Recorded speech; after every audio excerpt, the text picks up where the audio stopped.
The views expressed on Talk Real Solutions, hosted by Tyrone Thompson at TalkRealSolutions.com, are the views of Tyrone Thompson and do not reflect the views of TalkRealSolutions.com, YouTube, or etc.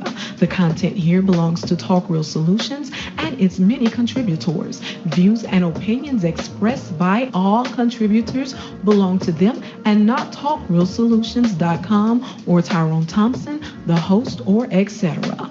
All data and information provided on the site is for informational purposes only. Talk Real Solutions makes no representations as to accuracy, completeness, correctness, suitability, or validity of any information on this site and will not be liable for any errors, omissions, or delays in this information or any losses, injuries, or damages arising from its display or use. All information is provided on an as-is basis.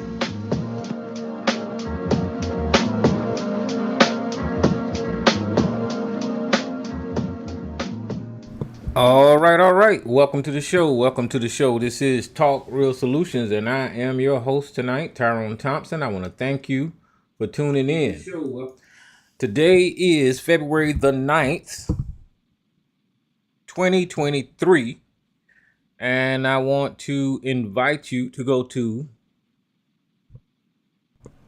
TalkRealSolutions.com, and on there you'll find the 3-point plan to Black empowerment and financial freedom. It has 3 points. The first point is to get together with like-minded people. The second point is to stop all unnecessary spending and save your money.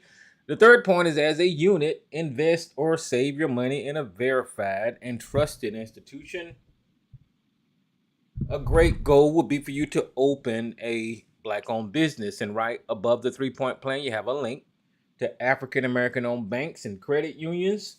We could all start moving our money to these institutions to start practicing group economics today.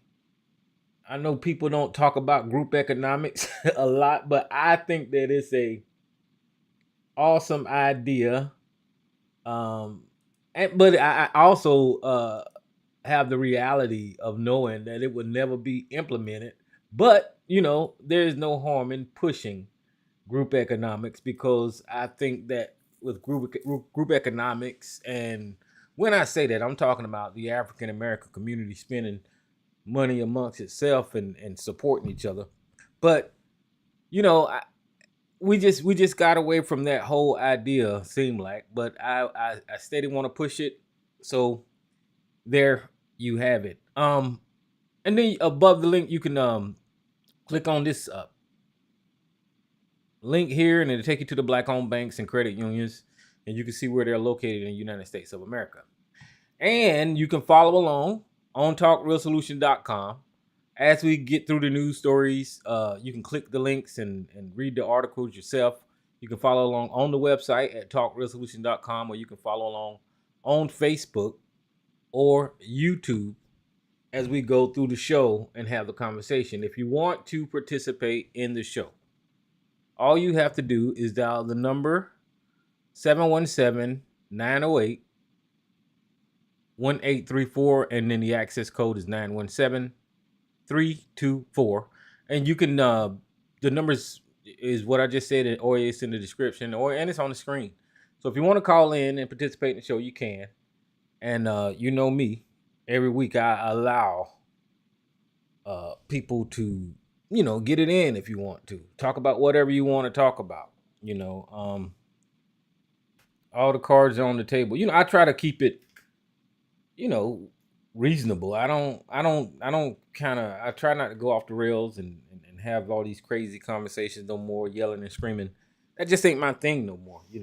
Some people, it's in their blood. That's all they want to do is yell and scream and try to be right about everything and all this kind of stuff. That just ain't me. But if I do hear information that sounds crazy, of course, I'm going to correct it, because the people deserve, at least fact-based information. And if I don't have the evidence to prove it, I'll at least tell you to go research it for yourself or whatever, because that's a smart thing to do. A lot of people on social media all they do is reach into they bucket of feelings and give you their interpretation on how things should be. What's going on, Miss MJ? So that's what I try to do.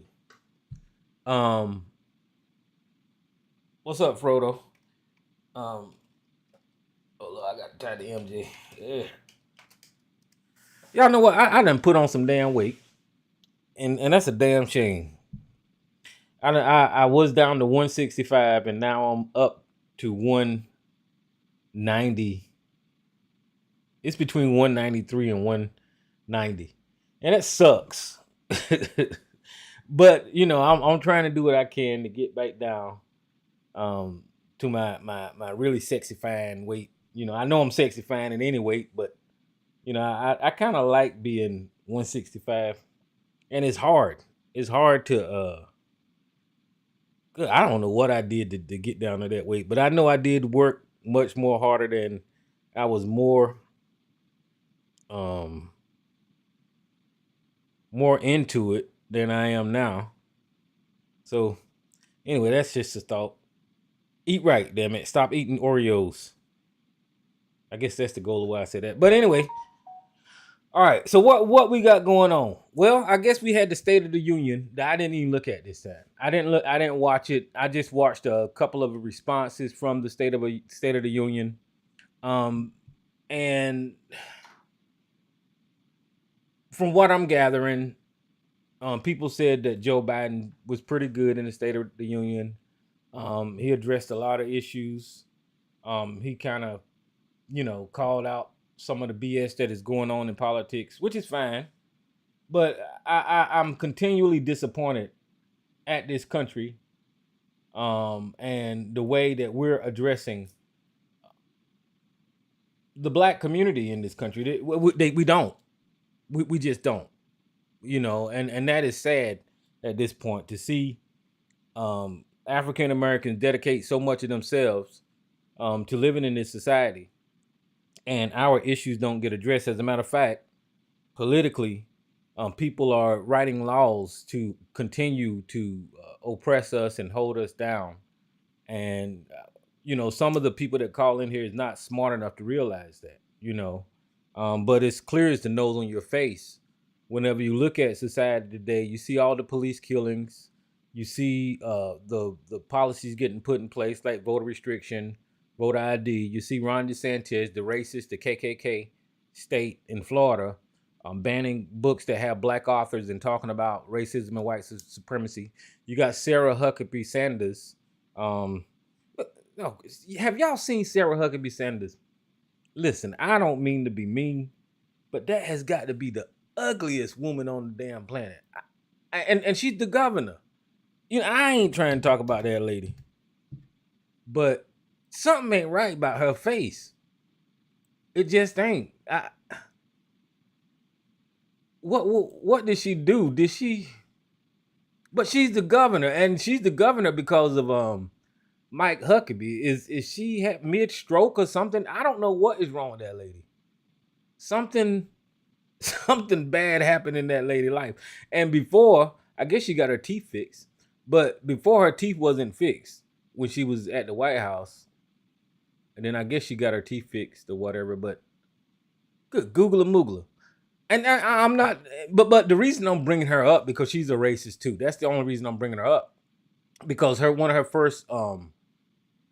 the first things that she did as governor was make some type of policy or law to ban critical race theory and all of this bullshit. And anytime you hear somebody that's anti-woke or anti-critical race theory, you just might as well label them a KKK member. Just remember that. Anytime somebody say that they're against the woke, that they're against critical race theory, that's the KKK. That's all that is. And that's what she is.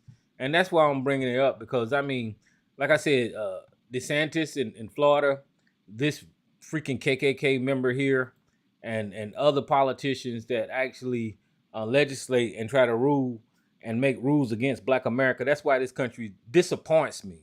I won't go as far as saying that I'm not American and all this kind of bullshit. I'm just upset with the condition that America's in when it come towards black people. I just am. There is no way after all of these years, after all of these generations, that you cannot look at the police force and tell me that they don't target black people in this country and get away with it. There's no way that you can't look at the justice system and look at how many black men are in prison and tell me that they're not targeting our people. You just can't tell me that. You can't look at the power structure in this country and see all the people that is in charge and look at all the white male leadership and tell me that there is not some type of agenda or something pushed to continue to hold black people down. You can't look at all the low paying jobs and see that we're the ones that's in the service industry and all this kind of stuff, and not on Wall Street or any of these Fortune 500 companies. Listen, I know that's just a general statement, and there are some black Fortune 500 people. But I'm just saying the norm is Fortune 500 companies are owned by white people. That's what I'm saying. I'm not saying there's not no rich black people, because if all you got to do is look at fucking football and sports and celebrity, you'll see rich black people, but that's not comparable to the amount of wealth that is in the white community in this country. It just isn't, and that's a problem. You see, people give you those talking points about how some black people made are successful, and then they'll want you to stop complaining about, look at the rest of the damn community. I just look at the economics in this country. Like I said, the prisons in this country, the broken window policing policies, the murdering of black people, the black genocide at the hand of state-sponsored police. Just look at all that stuff. Look at the like I said, the clearing out of books that actually teaches black history. Like Ron DeSantis is doing, like they did in Texas when they wanted to reword slavery and said that that there was immigrants or whatever. Just look at that. Just look at that, and that disappoints me. In 2023, I really want to be farther along with this conversation, so more people can be successful. But it's not going to happen in my lifetime. It just isn't. And then we got these disillusional black people out here that, one part of their disillusion is that they're not even in the fight. And then they're complaining about, the fight don't exist. And the other part of the disillusion that they're so disillusioned that they're giving up on learning how to actually fight in this system. And you hear them talking bad about politics, talking bad about whatever, because they're giving up the fight. You quit. You're weak. You're not capable of using your brain to try to use the system and actually overcome the system, right? That's what you hear when you hear these disillusional black people say, "Oh, it ain't gonna never work. We voted before, it ain't gonna never work." Well, you're giving up. You're giving up. You're basically handing the fucking win to the opposition whenever you have that mentality. Whenever you have that mentality, you haven't did your job to convince other people that this system works a certain way and we need to take control of the system. You haven't did your job.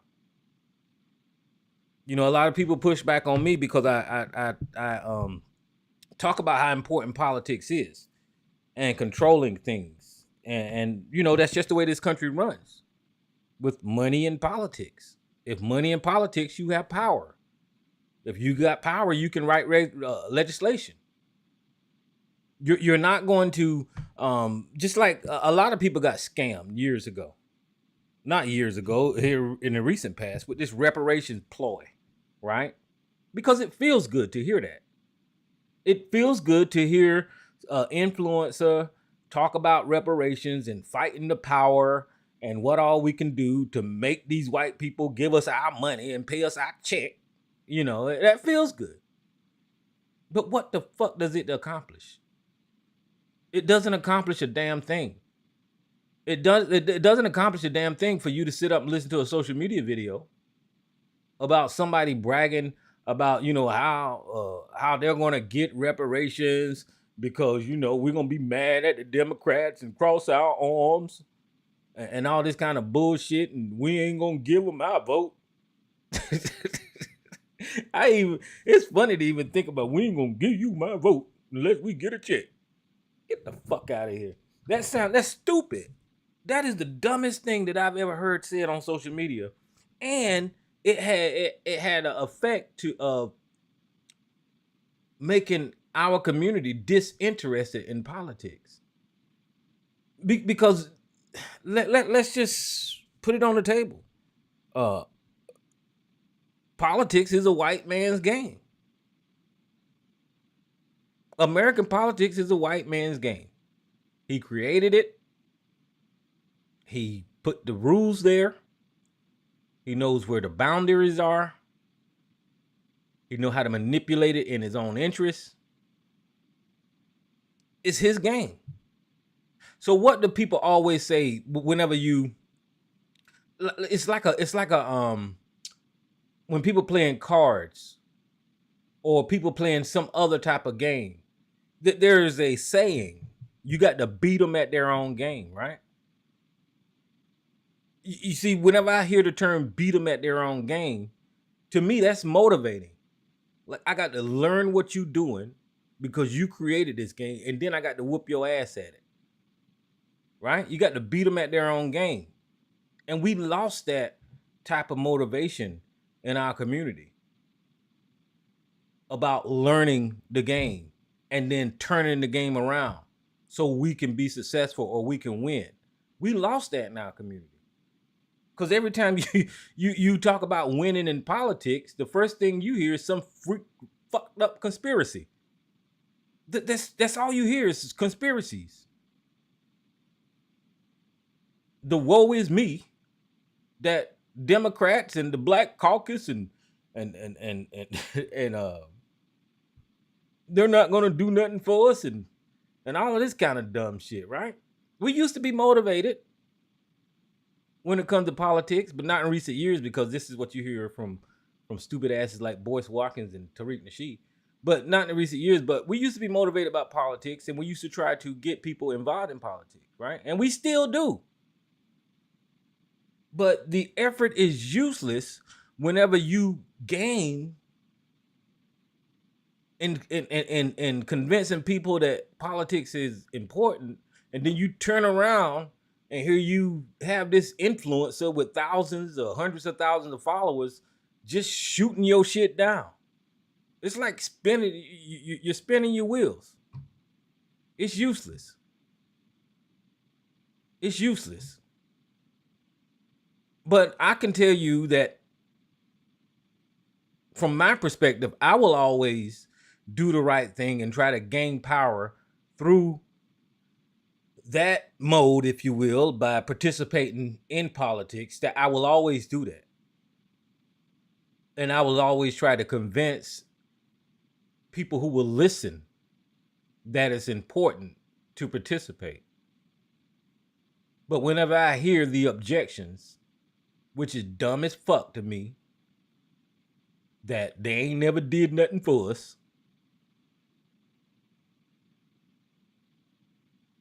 and they just want your vote for whatever the fuck, or I ain't gonna vote because I ain't gonna get no reparations, or whatever. You're doing the exact same thing that Fox News wants you to do. You're doing exactly what Tucker Carlson wants you to do. You're doing what Sarge, ABC, and any other fucking black coon out there, you're doing exactly what they want you to do. That's why you don't never hear no objection from them whenever you say that shit. You will never hear Sarge tell you that that you participating in politics, you shouldn't do it. You will never hear that recommendation from him because you're doing what he wants you to do. And somehow or another, we let white America control the narrative.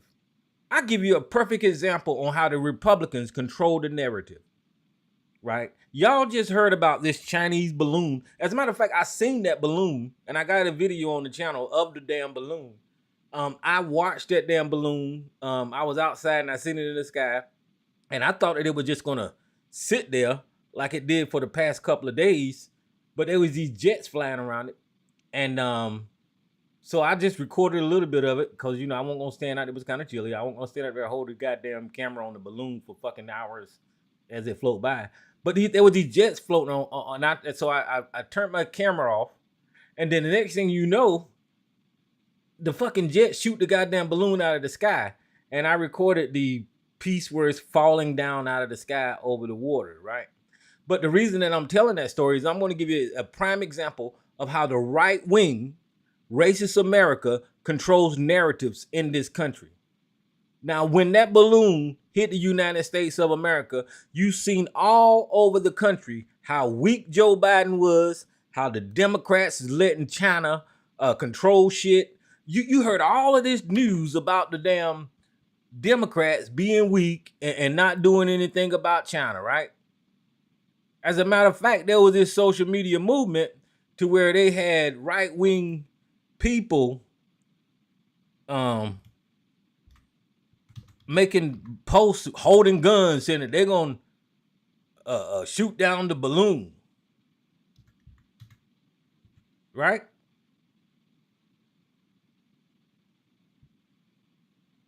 So and I was kind of feeling that too. I was like, well, shit, man, look, this dude make us look weak. Shit, why the fuck we letting Chinese balloons fly over the damn United States of America? But what I was feeding into was the rhetoric about how weak America looked with the balloons flying over and us not doing a damn thing about it. I was feeding into that shit too. I was like, goddamn, Joe Biden, you should fucking just blow the motherfucker out the sky. We ain't got no darts we can throw up there or some shit. But whenever the evidence came out, right? Whenever the evidence came out, we found out that under the Trump administration, there was at least 3 times balloons flew over America and the Republicans didn't do a goddamn thing about it. So wait, all of a sudden, because the rhetoric and the media and other people and all the chatter is that the United States is weak because we ain't shot down this balloon, but at the same time, we didn't have no knowledge of the previous balloon under the Trump administration flying over the United States at least 3 times, and I didn't say nothing. So I gave you that example to show you that the right wing, whenever they get a control of a narrative and starts repeating it, it permeates throughout society, and everybody starts fucking clinging on to it, right? They didn't say anything about the Trump administration balloon. They didn't say shit, and we didn't say nothing because we're unaware of it. But whenever they highlighted this and told us how terrible it was, everybody started talking about, the Biden administration is weak and all that kind of bullshit. But with further investigation, I found out that Joe Biden gave the order to shoot the balloon down as soon as the military could. And they made a decision that it was best to shoot it down whenever it got over water. And I agree with that, But if you don't believe that there was balloons up under the Trump administration, here's a couple of news articles showing you that the Trump administration had at least 3 times where the balloon flew over the Trump administration. Okay, so you have the New York Times. It says the previous China balloons initially went undetected under Trump, right? And then the Trump era balloons were undetected. The China balloons flew over Florida when Trump was the president. All of these news organizations is telling you now that people are making a big deal out of this balloon gate, if you will, up under the Biden administration. They're coming out saying, yes, but this ain't the first time it happened. It's just that weak ass Donald Trump, who's fucking scared of China, who has his bank accounts in China, he was too weak to even shoot a fucking Chinese balloon down. That's the facts. He was too weak to do anything to try to piss China off, right?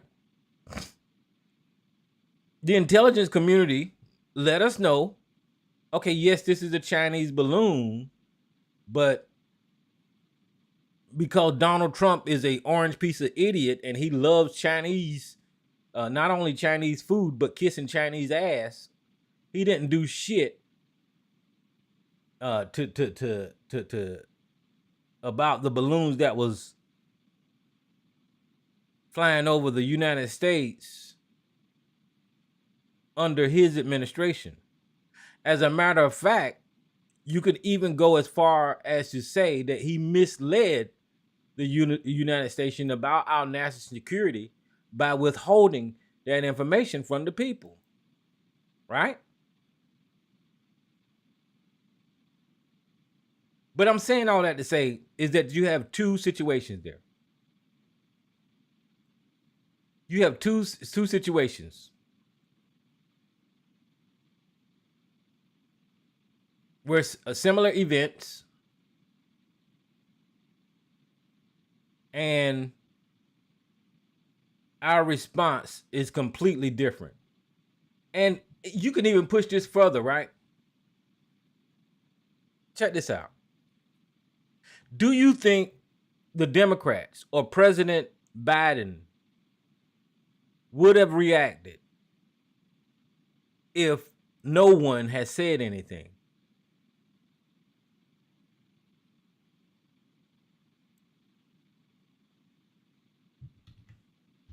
And I'm saying that because every time the Republicans say something, every time the Republicans say jump, the Democrats say how high, right?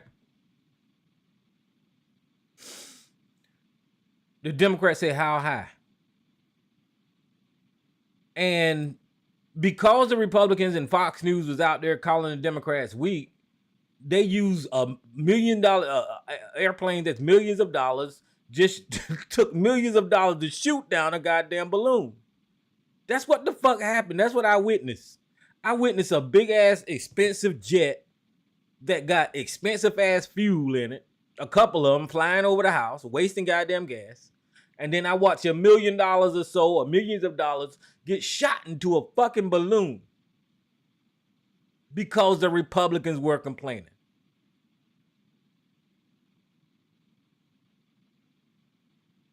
You know, it's one of these things to where the right wing, regardless of whether you call yourself left or right, you're going to follow that propaganda because it's so prominent in our society, right? You're going to follow it, but it's up to you to be wise enough to know whenever it's propaganda. You're going to follow it initially, then you're going to say, okay, well, shit, wait a minute. Wait. This is some bullshit, right? And it goes back. There's a whole lot of instances where I can show you that the right wing is controlling the narrative. You know, when it comes to the Democrats eating babies, right? And black people, the Democrats ain't never did nothing for you. That's a fucking lie. When it comes to, hell, the single family homes in the black community, how unsuccessful they are, that's a damn lie. When it comes to them lying about the crime rate in blue states and all that kind of bullshit, Trump states had the highest crime rates. The red states have the highest crime rates, the highest murder rates. You know, all this stuff gets repeated because the propaganda machine is working, right? It gets repeated because the propaganda machine is working. And here we go, you know, because, you know, we listen to our white daddy. Well, y'all do any damn way. And y'all start repeating that shit without questioning. Hell, the most dangerous thing that we started repeating in our community was about the coronavirus, you know, and it was killing our people more than it was killing anybody else. We started repeating that crap. And, you know, you see that got us in trouble, right? Because they was repeating it.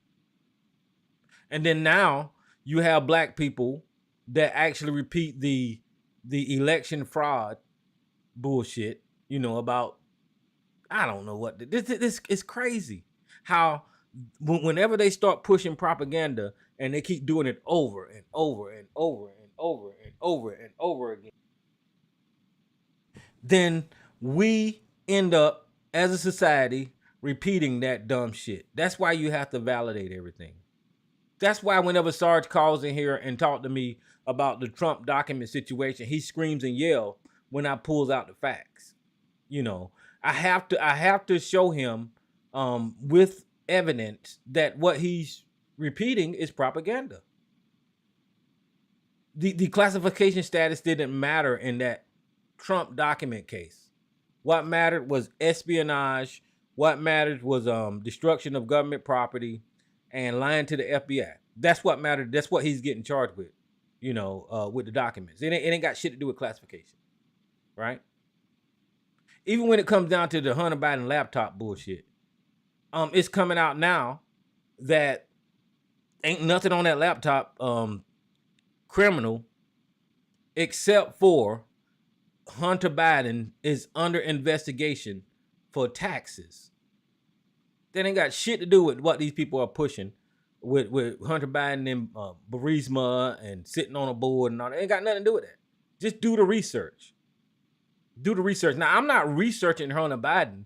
I'm just waiting for the information to come out because I knew it was stupid for somebody to steal somebody's laptop and then try to go through their hard drive and make that a disqualification for the Democrats. I just knew that was a stupid fucking narrative, but you have these people repeating it left and right because they're idiots. They're brain dead zombies and fucking idiots. So listen, this is no lie.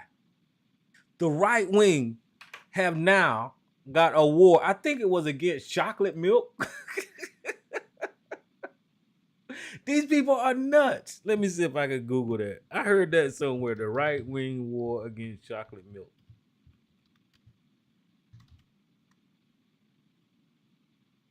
Which is stupid.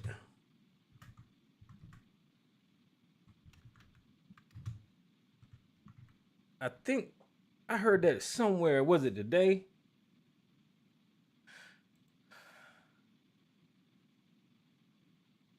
Yeah, see that they got a war against chocolate milk. Chocolate fucking milk. It's just as dumb as ABC sitting on here 3 hours mad at fucking M&Ms.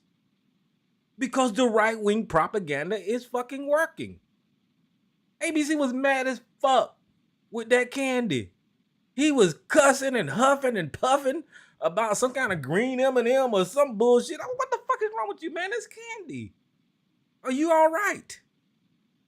They had you mad. They got you mad with chocolate milk. They got you mad with fucking candy. And then earlier it was fucking gas stoves. They just leading these people around by the fucking nose. Whenever they want, because they don't speak about policy, they come up with these fucking idiot ideas to get their base all riled up. Fucking chocolate milk? Get the fuck out of here. And candy and stoves. You got to be mad with gas stoves for some fucking reason. I don't fall into that dumb shit. But they will debate for hours on that dumb shit. They would talk to you. They would do whole fucking shows, $1 million fucking shows where they spending advertisement money and talk to you about fucking green M&Ms, being woke.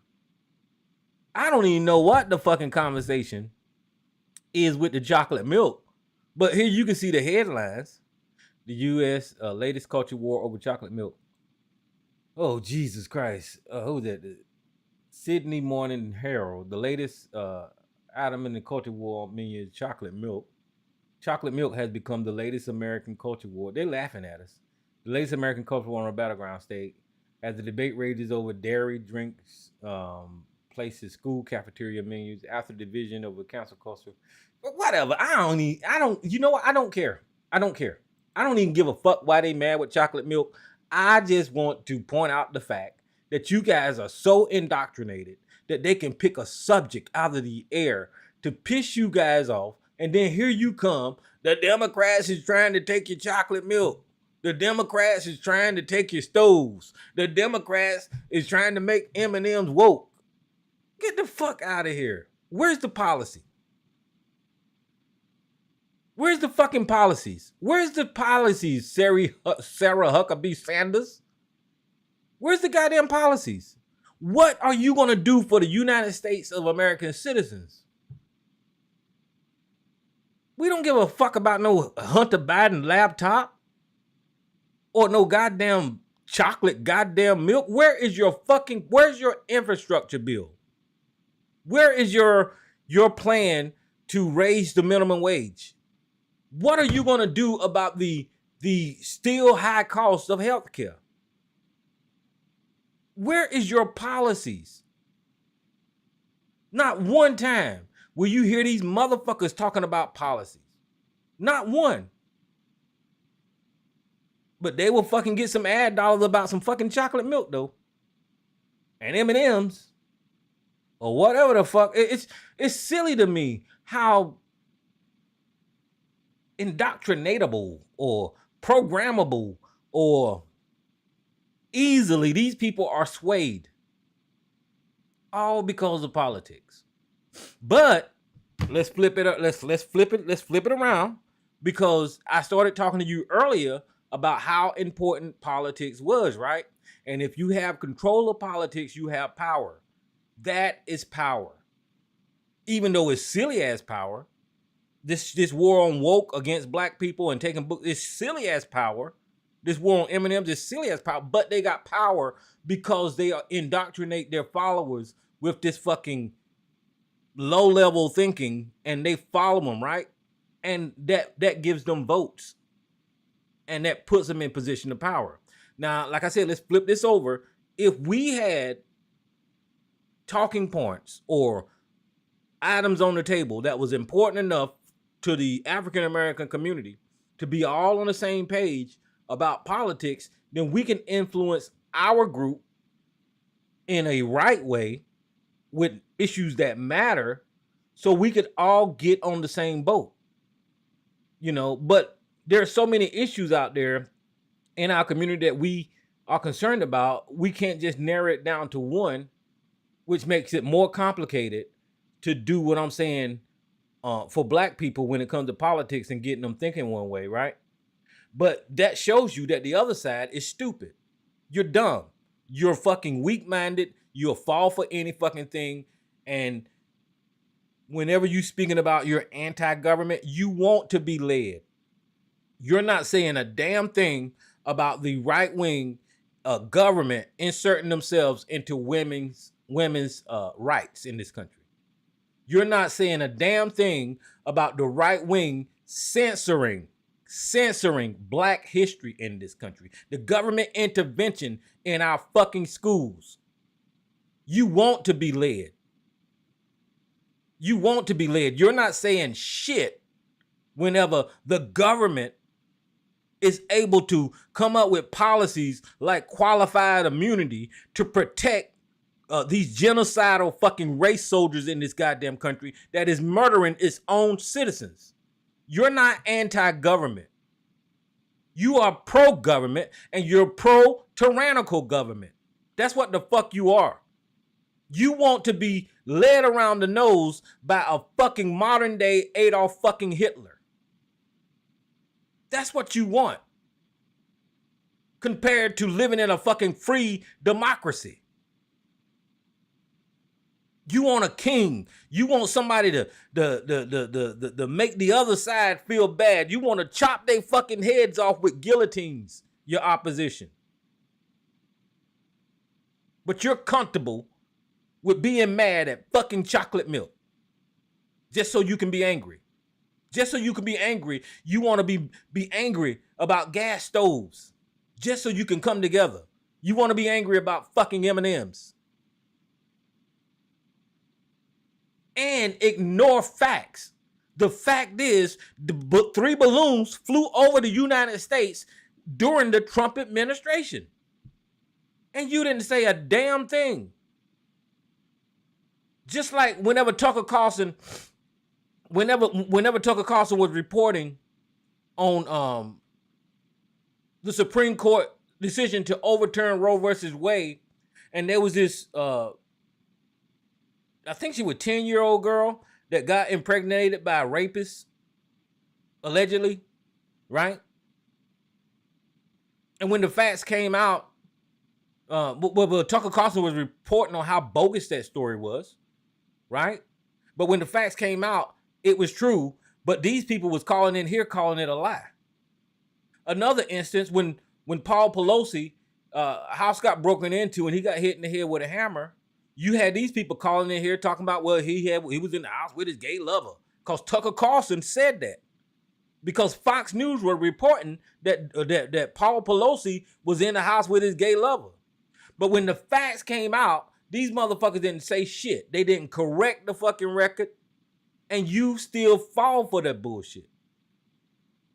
You'll follow them down the goddamn rabbit hole, even though they leading you to your own fucking destruction. Because believe me, you have been destroyed by the right wing of America with your mentality over the years. I watched it. I watched individuals like TJ convert to this fucking extremist, indoctrinated, ignorant motherfucker. I watched ABC convert to this fucking idiot that believes that taking horse medicine will heal his ass from a fucking pandemic. I watched Sarge turn to this motherfucker that love all motherfucking white people, and he ain't got no kind of sympathy for his own goddamn skin. I watched this conversion. And it's still, even though somebody like me, a sensible young man that has plenty of intelligence, even somebody like me calls them out, they get all angry. Because they can't face the goddamn truth. You're in a goddamn cult. And when somebody speaks reality to you, it hurts. And you don't want to hear the goddamn, the damn truth. You cannot let the truth permeate your motherfucking soul. Souls are fake. I just use that as a figure of speech so y'all know I'm an atheist. But you can't let the truth permeate your damn soul. It won't get inside of you. So you stuck. You stuck being stupid. You stuck being a fucking zombie. And it's hurting our community in relations to what I was saying before, is because a lot of these social media black people, you know what? I use the manosphere as a good example. That is a good example. The manosphere, right? These guys' politics is right wing. I don't give a shit what they say. They can call themselves the black manosphere. They can call themselves whatever. They can dress up and call themselves whatever. But their politics is right wing, right? And because of their right wing ideology, that part of that is how they look at the opposite sex.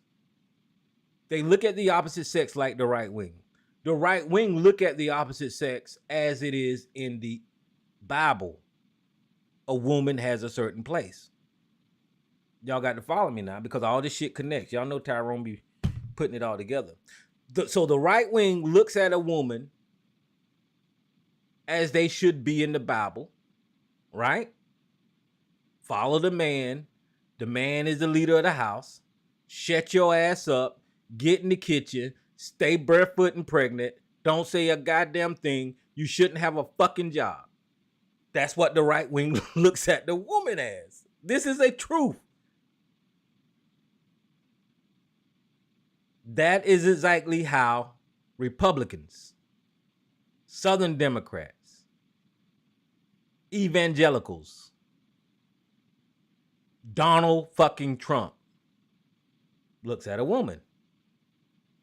So that translates whenever these coon a spear, these manosphere try to take up the position against women, even though they have black skin, they still hold the same ideas as the right-wing evangelicals with women. That's what you hear from the Kevin Samuels. That's what you hear from the manosphere. A woman should, what they say, submit to a man, right? That a woman should submit to a man. You hear it here on the phone whenever a woman calls in here, you hear these guys say, well, she's talking and she's disrespecting me. You hear it when ABC takes a female's phone call. I'm going to let you talk, but I'm going to give you these set of instructions first.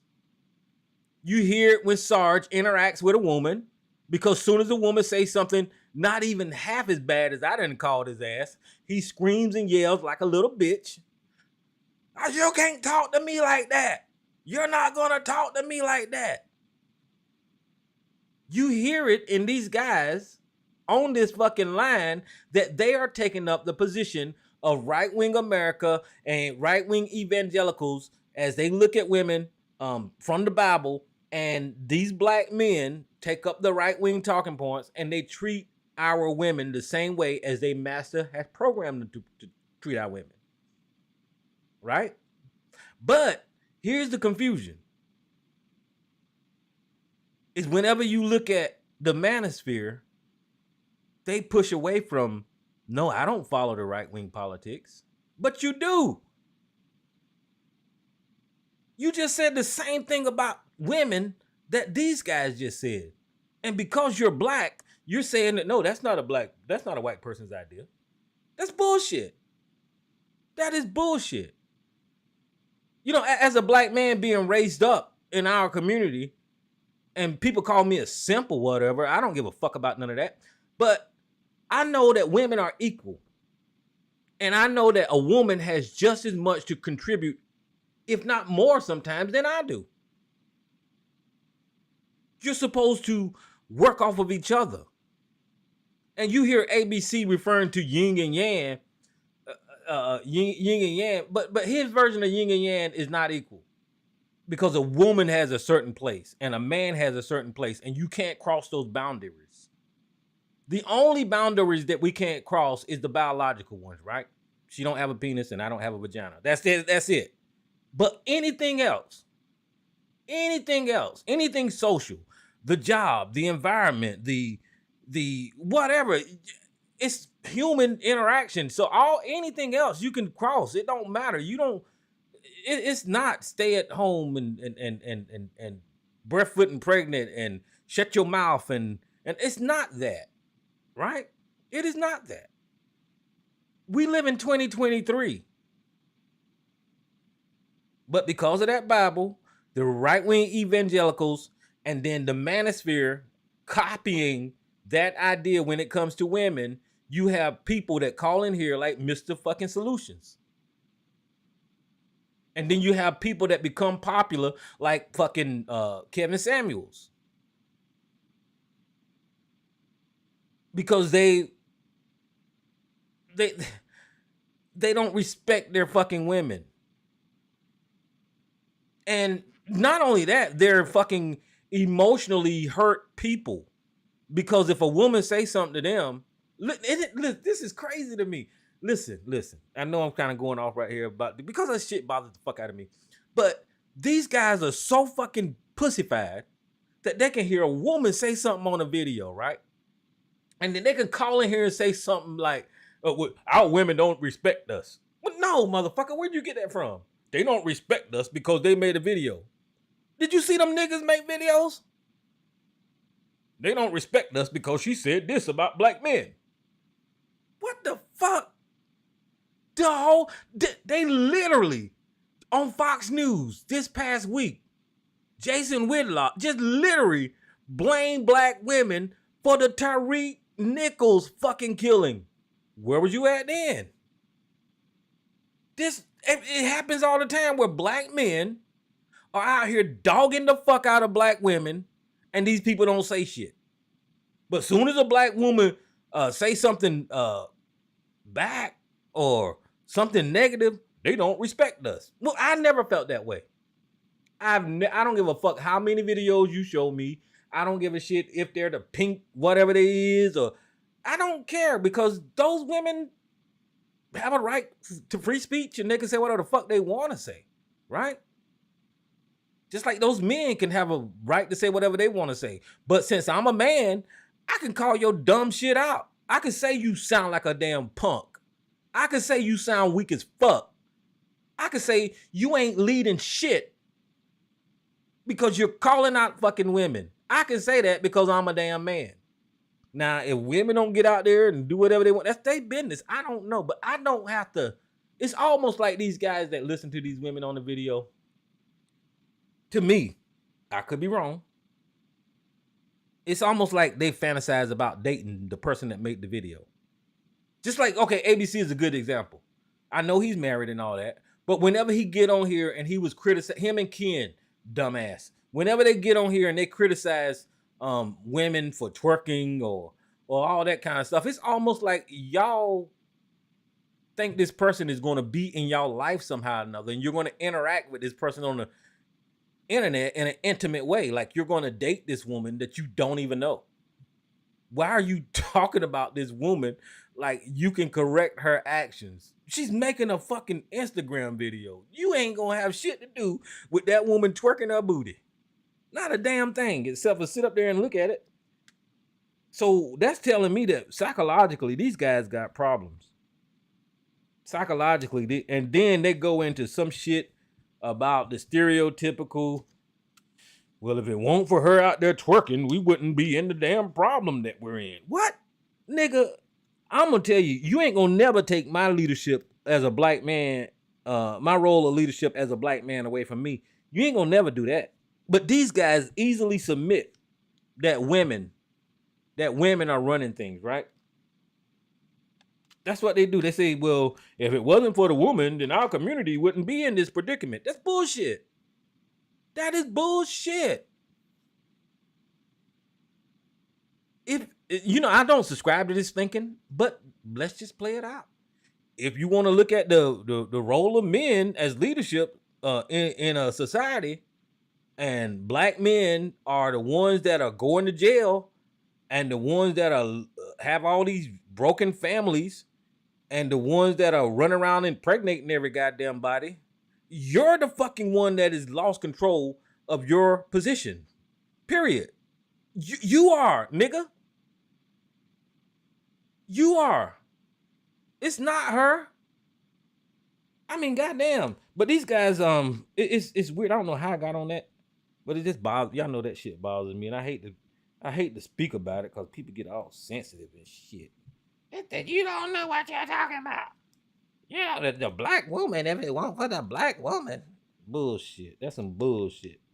I don't know what the hell I'm talking about, but what was I was talking about politics. I always try to keep it on politics because I know them touchy subjects get to people. And but it's just bullshit to hear these guys sitting here crying about women all the goddamn time.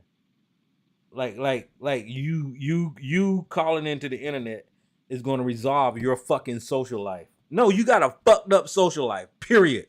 Fix it. Fix it. Damn man, this Kevin Samuels had a fucked up social life. I ain't talking about the man while he did. I'm just talking about what he put out there, while he was on social media. His shit was fucked up. His shit was fucked up. And he was craving that attention. That's why he did what, even when it comes to Tommy Sotomayor, or these people crave that attention, right? They need that in their lives. So they can't get it in the real world. So they turn on their fucking cameras, and all of these people are all of a sudden giving you attention.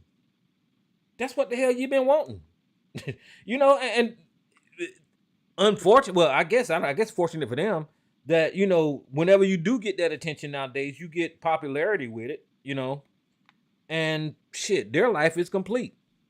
And then what happens is the residue of that, if you will, is you got these dummy ass niggas that follow you. Ooh, this guy said some good shit. Get the fuck out of here. He ain't say shit good. He just want to be popular, and your dumb ass is all in, hook, line, and sinker, like a fucking sucker.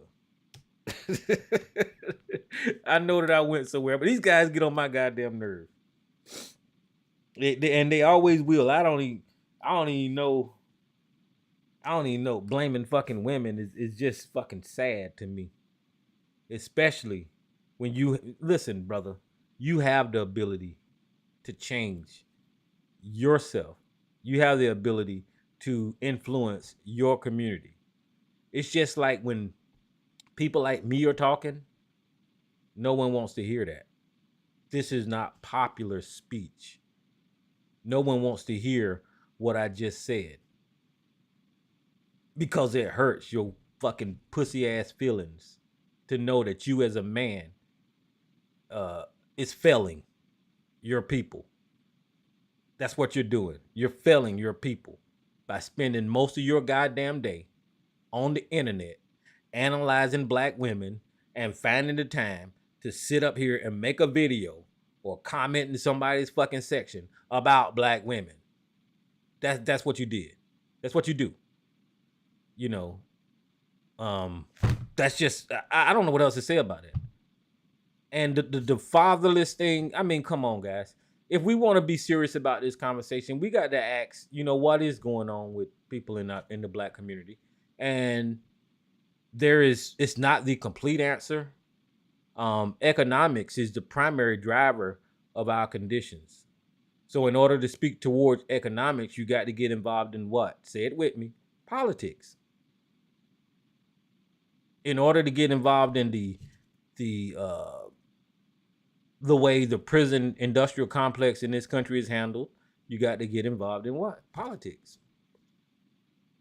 In order to keep black men and black women hired in good jobs and able to live in, earn a decent wage and put their kids in schools that are educating our community, we got to be involved in politics. There is no workaround. There is no other option because nothing is going to get handed to you. And that's what that whole reparation movement was they gave you a dream. They gave you a dream about this reparations happening through your withholding your vote. That was just bullshit. And that's another thing that we can't do. We have the inability to recognize when we're getting duped, and that is something that you need to do some self fucking analyzing on to show where you won't be vulnerable to, so you won't get duped. All right, hold on for a second. It seems like somebody at my damn door. It's probably my crazy ass brother. Hold on for a second. Oh, give me.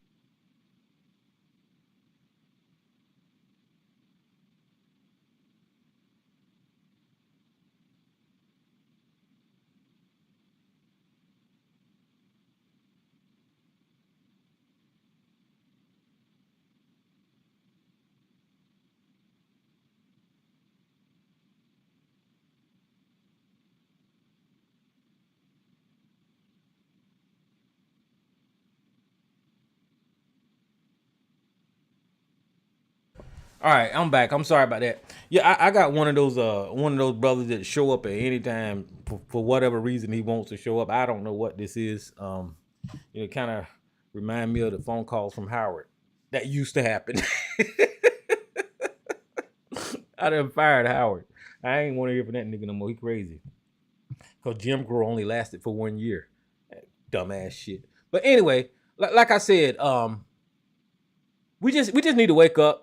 We need to wake up and actually take accountability.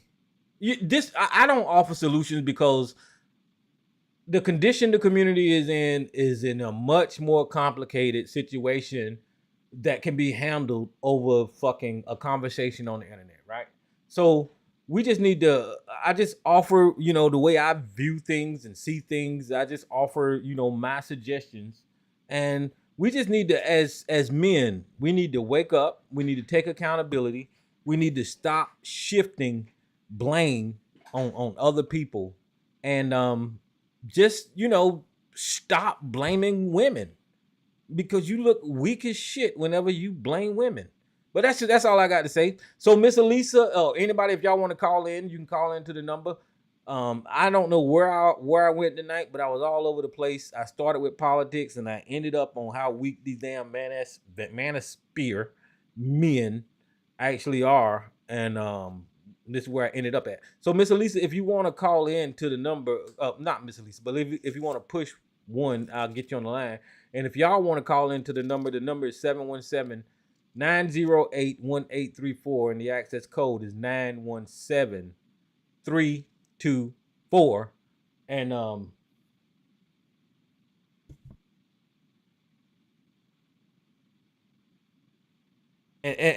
get you on the line here if y'all want to call in. But I don't as far as what was going on social media this week, guys, I have no idea. I haven't even been paying attention to what's going on social media. I found me a new series to look at, and it's crazy. It's called New Amsterdam. I don't know if y'all ever seen that, but it's got me hooked. This is one of these damn TV series about a hospital in New York, and it just got me hooked in. So I'm watching that now. So I ain't been paying attention to what's going on. But I did, like I said, I did see Marjorie Taylor Greene racist ass at that State of the Union. And let me tell y'all something about these damn Republicans. These Republicans are fucking ratchet as shit. Listen, whenever it comes to politics, right? And you got people like, I guess I shouldn't expect no better. But whenever you got people like Sarge or ABC representing the right wing of the politics, and you look at something as prestigious as the State of the Union address by the President of the United States, and then you got these ratchet ass, racist ass, KKK member, right wing fucking idiots at the State of the Union last night yelling and screaming at the fucking President of the United States like they crazy as shit. Did y'all see Marjorie Taylor Greene dressed like Cruella de Vil in that damn coat, just barking like a fucking wolf? That's exactly what she looked like last night, was a goddamn white wolf barking at the goddamn president. Let me see if I can find a picture of her. Just barking. I said, what the fuck is wrong with her? Marjorie Taylor Greene. I'm trying to Google it for y'all. Oh man, hold on. Marjorie Taylor Greene. And then I'm going to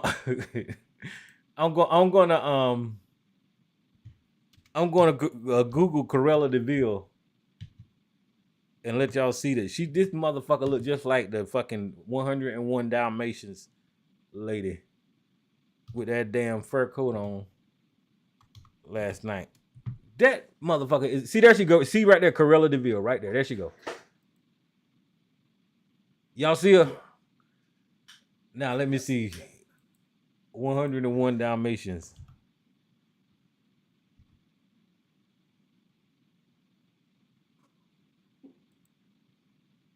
Yeah, there go Marjorie Taylor Greene right there. Y'all see that? There's Marjorie Taylor Greene there, and there she go right there. It's Cruella de Vil on 101 Dalmatians. That's exactly who the hell she looked at. Look at her sitting there with a thumb down. Boo, you ratchet bitch. Boo, look at her right there. What kind of ghetto ass shit is that? The Republicans yelling and cussing at the damn president last night like they ain't have good damn sense. I don't know what the hell is wrong with them. So I didn't watch that, but I seen this lady because I guess they had clips on. I guess they got her all on the internet too. I seen her doing this dumb shit to the president of the United States. Look at her screaming and yelling at the president. What the fuck is wrong with this woman? I hope y'all seeing it as I click. But this is the definition of the modern day KKK. That's who she is. That's who she is. Whenever they're talking about anti-woke or anti-Black Lives Matter or anti-critical race theory, these people are the KKK. Because like I told y'all before, the KKK didn't go anywhere. The KKK did not go anywhere. They just stopped wearing them goddamn hoods, and they got into elective offices. They became police officers, and now they legally can practice racism, and that's exactly what they're doing. They're practicing racism, and nobody can say anything if they trying to stick within the rules or the laws and all that kind of bullshit. But you see it enacted whenever you see somebody like Tyree Nichols happen. Whenever you see somebody like whenever you get stopped by a traffic stop and the police officers get out and they all at level 10 from jump because your skin is black, or you're not white, or you're somebody else. You see it. It just happens. And the only what can you do besides respond to that? And whenever you do respond to it, like I'm doing now, somebody will say, well, you being racist. No, I'm not neither. I'm calling out these freaking KKK members in 2023. That's all I'm doing. You can't sit up here and say because I'm complaining that somebody stepped on my damn toe that I should shut the hell up and let them step on my damn toe. All right, Miss Elisa, welcome to the show. How you doing tonight, sis? I'm doing okay. How you doing, Tyrone? Okay. I don't know. I was just sitting here rambling about nothing because I ain't have shit to talk I know. about. You got anything to put I out? was no, I don't have anything to put. I was a little behind because I couldn't get my earphones to work. Mhm. Oh, but I was listening to your monologue, and you were talking about the Chinese balloon, whatever kind of balloon it is, spy balloon is what everyone's calling it. I just thought that was awesome that you actually saw it, with your own eyes. Oh and yeah, was that was able to pretty get cool video. actually. Yeah, that really was, because I was telling some people. I said I know somebody. I was just joking. I'm Mhm. not bragging actually. I know somebody who actually saw the balloon. They got footage of it and everything. So I thought that was pretty awesome to be able to say that you saw that. You saw it with your own eyes and took Yeah, I footage of saw it. the I whole thought thing. that I was didn't, like awesome. I said, I was started recording it, but I didn't think that it was gonna. I didn't know they were gonna shoot it down. So I stopped recording it, and then as soon as I stopped recording it, that freaking jet shot that missile out, and I was like, dang, I should have Shot stayed. it I should have kept down. recording. Yep. I know. See, that's how it happened. As soon as you say, well, let me go back in the house, because it probably my mind would have been that thing will be floating there all night. Let me go back all day, all night. Let me Mm-hmm. go back in the house. As soon as you start recording is when the action got started. Yep. But I thought that was awesome though. I really did. Because I had asked some of my other as I got my family down in South Carolina. I have a couple of them over in Myrtle Beach. They said they ain't even know nothing about it, you know, until after it was all over with. I said, see, that's when you're supposed to be up on stuff. You would have heard it on the news, and Mm-hmm. maybe you would have been able to go outside and see it. So I thought that was pretty cool. It really was. Yeah, but it came out after that for some reason we didn't find out about the balloons flying over the country when Donald Trump was in there. I know, because when the day that they shot it down, and I saw all these, MAGAs and far right. If we had a more capable president, they was just carrying on for days. And then if you go to, I always go with white folks go just to see what they're saying about stuff. Mm-hmm. And then when you get down into the comment section, I saw people saying, "Shut the hell up, you stupid people." And someone said 3 of them things flew over our country when Trump was president. And I was like, what? And that's when I typed in before the article started coming up. Mm-hmm. And I saw people fighting back and forth. I guess they would call them liberals, was fighting back and forth with MAGA people. And they were saying that. So I Googled it and I was like, sure enough. I said, well, the news will get that out they'll get it out that has happened before. And then I started hearing some of them saying, well, Donald Trump wasn't informed that happened.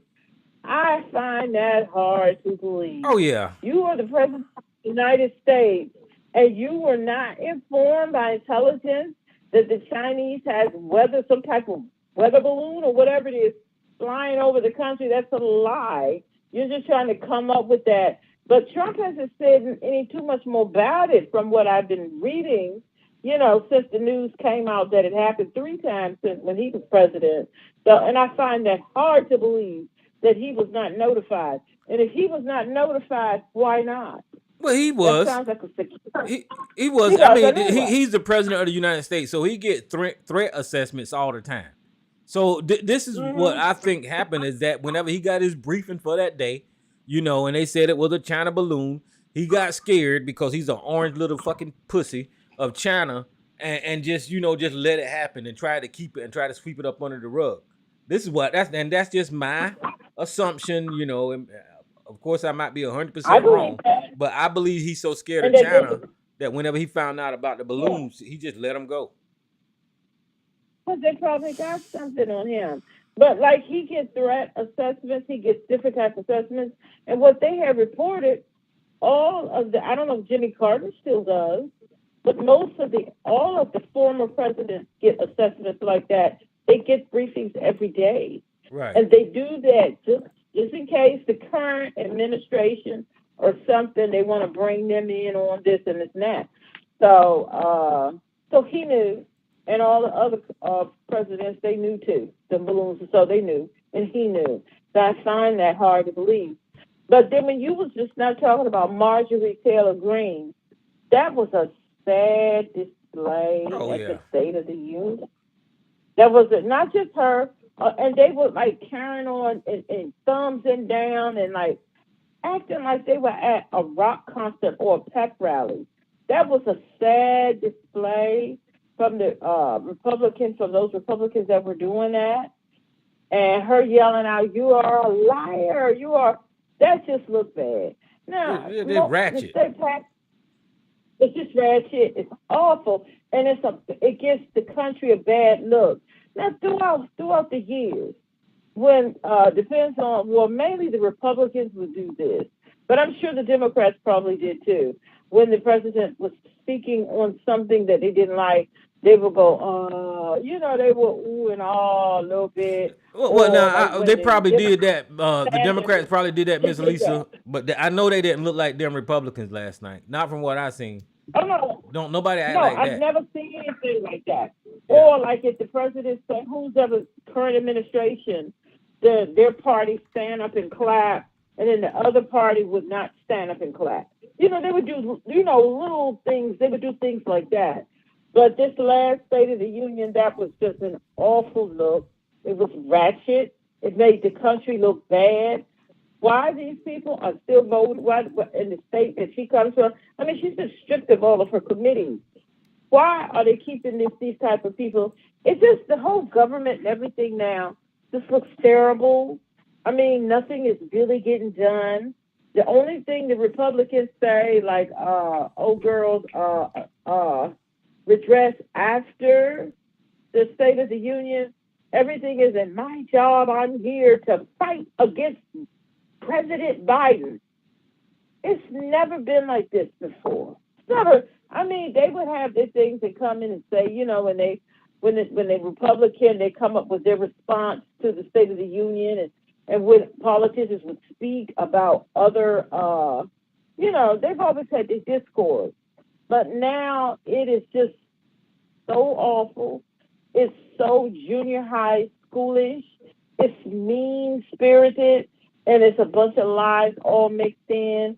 And everything all of them say when they're speaking, we're here to fight against Joe Biden and the Democrats and the liberals. We never had this type of. We had it, but never to this degree of what we're seeing right now. And we Right. have to admit, Trump rolled all this divisiveness in, all in the government. Nobody's talking. I mean, no policy is spoken about. And like you were saying, they fighting over foolishness, Eminem, Scooby Doo, Mr. Potato Head. Yep. And I remember they had the big old mess going on with Dr. Seuss Yep. and Yep. That too. Stone, and everything is woke, woke, woke, woke. It's and who uses what bathroom, and it's just a lot of foolishness. And the people jump and they run with it, and all types of lies and everything is all mixed in. Because it's like you say, you're speaking on Hunter Biden's laptop, and I was watching a pretty long report on that. And his lawyers, they're going to start filing lawsuits against people, especially like certain ones on Fox News for a lot of that misinformation and just out and out lies that's surrounding that. And the place where he took the laptop to have work done, the guy who owns that place, he needs to be. I'm pretty sure he's going to be at the top of the list. Because how dare you? Bring in my MacBook to have work done, and the place where you take it, they go into my personal files and start giving away and selling and different things like that, information from off it. It's just off of it. If people are just doing anything, and from the main thing about that laptop, there is nothing really of importance other than his drug use and the stuff that his own personal. And I think it was one report I was saying. I don't know if he was on a video call or whatever, and something he was trying to have done. The people he was working with, he was saying, but I'll just tell you guys right now, I cannot ask.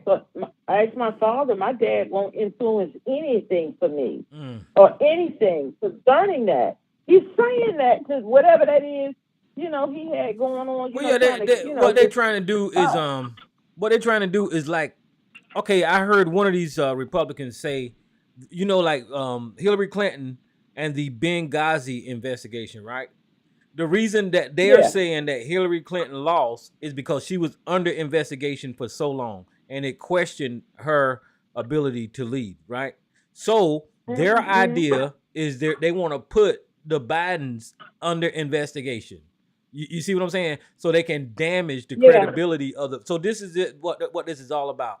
And you're absolutely right. There's nothing incriminating on that laptop. And as a matter of fact, whenever Hunter Biden is, he's retaliating, there's some claims in there is that the information that came off the laptop was manipulated before it got to the media.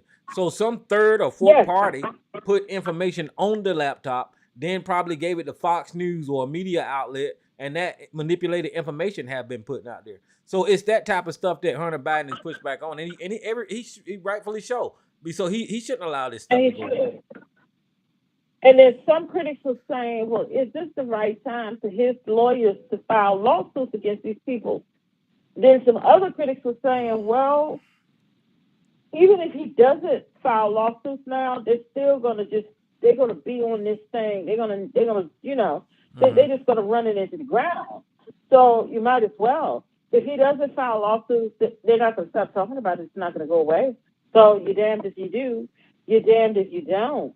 And I was watching Fox News right after the whole thing. They showed there was an awful looking video of what happened with Nancy Pelosi's husband. Yeah. That was just awful. The looks of that. And on Fox News, they had the regular people was on there. I saw a little snippet, and I can't remember who the guest was. I don't know if he was a congressman or somebody, some far right person. And they had showed the video, and he was on there talking about it. And he was still trying to say, well, he was attacked.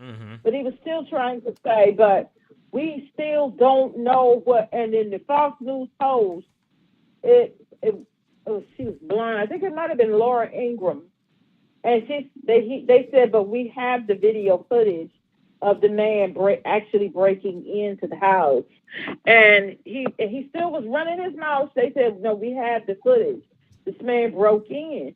And they pulled up the footage. So they was trying to say, it's time for us to get off that. You see what I'm saying? Right. And he was still talking. And they showed the footage of how the man broke into the house. They have the footage of all of that. And then when they looked to see what his response was, and he was like, yeah, well, anyway, what about the Supreme Court? What's going on with the Supreme Court? And Hunter Biden's laptop. I'm like, that's all you got. That's all you needed to say, oh, I didn't see that footage. But then you're still trying to, that was the best that he had. What's going on with the Supreme Court? What's going on with that? And then Hunter Biden's laptop. That's your response to, yeah, this person actually broke in. You're wrong. Well, he's a good example of why it's so scary to be living in these times. Is because he's a person of influence. He's got power. And whenever he's confronted with the truth, he still holds on to these conspiracies. And these people with power actually believes that bullshit that Donald Trump is pushing. Or the right wing is pushing. A lot of they know that a lot of people in their party and their audience And a lot of people who, subscribe to that foolishness, they will believe it. It doesn't matter because it's like in the comment section, like I was telling you about the Chinese balloon, and you have people telling them, no, this has happened before. It happened 3 times under President Trump's administration.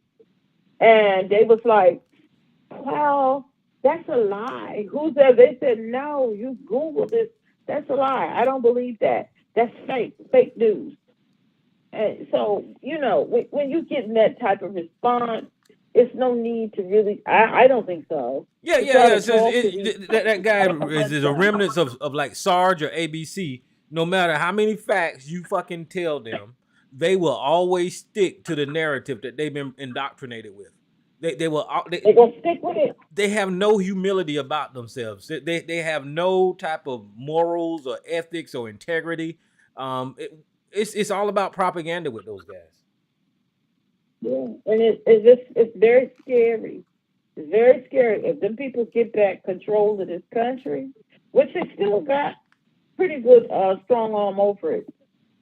I don't know. I'm gonna keep saying, I'm glad I'm not 13 or 14 anymore. I'm glad I'm older than that because we don't know how things are going to turn out. It's just awful. It is just awful. And I agree with you. Biden shot that balloon down when he told them to go ahead and shoot it down. And like you said, they said that it's best to wait till they get over water. Mm-hmm. And I think he only did that to appease them. Right. That's Trump exactly why. And Trump was running his mouth about it. And then when the reports came out that, well, it happened 3 times under your administration, you ain't heard him say no more about the balloon. But one thing that I do like that's going on with them now is Trump, they're dirtying up one another. Like Trump, they got this hidden thing going around about Ron DeSantis, that he is, let me see, choose my words because we're on YouTube, that he is Arnold Schwarzenegger movie, The Predator? Yeah. That a groomer. And so really? Trump and them, yeah, I haven't heard that. Wow, that's crazy. Yeah. Now, if that type of stuff come out, the Republicans are just nuts. And I don't know. I don't know if I believe that about Ron DeSantis, but on that old Truth Social, that's what was going on for the past couple of days. Someone was posting stuff on Trump, or Trump was posting and commenting back. Ron DeSantis. You got your Truth? Do you got a Truth Social account? No. You need to get you one. And they have. There's a picture that was discussed some time back when Ron DeSantis had finished his undergrad and before he was going to transfer. I forget where he went, Yale, Princeton, or Harvard, one of the schools. And he was teaching high school. And there was a picture of him with some of the students. They were out drinking, having a good time. He was young, but he shouldn't have been doing that with the students of the high school that he was teaching at. And they was posting that saying, what is he doing? Does this look like grooming to you? And Trump was like, I don't know. Is that what he was doing? And Trump, and others have been trying to push that narrative. And DeSantis addressed it, I think yesterday, I think, the day before yesterday, that what I'm doing here as the elected governor of Florida is trying to fight against Joe Biden. I'm not out here trying to, it's like, oh, well, that ain't gonna work. So because when Trump hit low, Trump hits real low. So that's what they got going on now. I'm surprised you didn't hear about that. Yeah, that was the big. Well, no, like I said, I have to unplug sometime, Elisa. It's too much for me. Honestly, it's traumatic. But when I get into it, I get into it deep. But sometimes I have to unplug. I unplug a lot because I miss a lot, but I just happen to have not been unplugged in the past few days when all of that news came out about them trying to, on the slick slide, suggest that photo of him with some of those students as grooming. And I was like, no, that's hitting below the belt right there. But, I love it. Tear one another up. Well, yeah, they got the right one because Donald Trump is not going to pull any punches when it comes to trying to take somebody out. He will not. And that's Yep. what they're scared He will of. That's not. why they're scared to go against him, because Donald Trump will and his little cronies, his little troll army, they'll expose the hell out of people. They don't care about damaging the party. That's not important to them. They don't. And they make up any kind of lie. Because so it's going to get real. If they don't find a way to indict that man and get him out the race, it's going to get real ugly. The Well, Republican Party moving up to their, well, you for know the what? general, it's You going to just get made me think of real a ugly. strategy for the Democrats. Maybe the Democrats are actually allowing him to remain out there so he can damage up the competition. So he can tear him up, maybe. But it's going to get ugly because the MAGAs is coming for DeSantis. And from the news reports and the things that I have been watching, different people that I've watched online, their news and their coverage, and they were saying, do y'all think Ron DeSantis has what it takes, the cojones, what it takes to fight back at Trump? Because we saw Ted Cruz did it.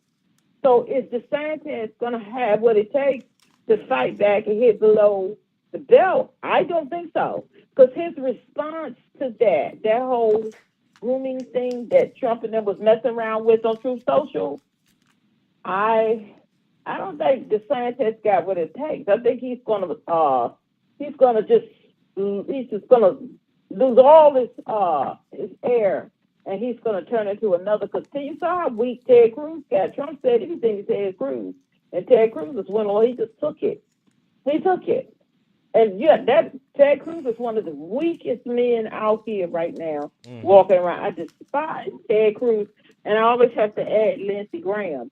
But yeah, it was downright nasty in the Well, past couple of days that came out. I have to give Donald Trump credit. He did take control of the base, and there is a solid Uh-huh. 30% of them that will not budge. And that's what they're scared of. They're scared of them people turning on them, and once Trump base turn on you, then they can ruin someone. That's what Yes, happened they to Liz can. Cheney and Kissinger. It was Trump base Yeah, that came out and ruined those guys. they scared to say anything bad because they know he will say and do anything, and they know that. And I was watching another snippet of whatever that woman with the dark hair on Fox News. Mm-hmm. What is her? Judge She Janine. sounds like no, she's on Fox News. Something Della Roya, Della Soya. Mm-hmm. I can't think of her name. It'll come to me. She's a Fox News host. She's dark hair. I think she's either Italian or Spanish. I forget her last name. But her, one of her. She had a pundit on there. They was talking and they was saying that behind the scenes, a lot of the people, because they don't want to say anything against Trump, they just hoping that he just die. That's pretty bad. That's pretty pathetic. Well, yeah, and that goes to my point about these people not knowing how to govern whatsoever. They don't know how to do politics. Only thing they know how to do is pander to the extremists, and I don't see how they could even be in charge of a party. I mean, when I say the Republicans, I'm talking about every one of them from the highest to the lowest. All of them are compromised. You may have a few in there that are good politicians and do the right thing, but they don't know how to govern because they going for this authoritarian dictatorship. Do everything one person says and all this kind of stuff, and I don't see that as being right. It's not right. And these governors out here, these people voted for these people and turned their states loose to these people. Like Huckabee, what her response after the State of the Union is just doom and gloom, and that whole thing. There was nothing really substantial that she talked about. She just talked conspiracy theories and fear. But that tells you how stupid the base is because they don't talk about no policies. They just talk about crazy stuff. They don't talk about anything. But those people voted and turned their state over to that woman to run, and it's no policy talk. It's just fear, doom and gloom, and that we have to stop the liberals and the woke mob and the demon Joe Biden. That's crazy. I can't believe that politics was always anyway, he was just in a sense like playing craps with but I never thought it would deteriorate down to this that we're seeing over in the new millennium. I never thought it would deteriorate down to this. It's crazy. Yeah, I mean, she's a governor, and that a governor of a state has pledged to fight against something that don't exist. Now that's scary enough, but the people that she's talking to in her state believe that shit. So you got her saying it, and the people in her state, her constituents, following it up. I'm like, these people nuts.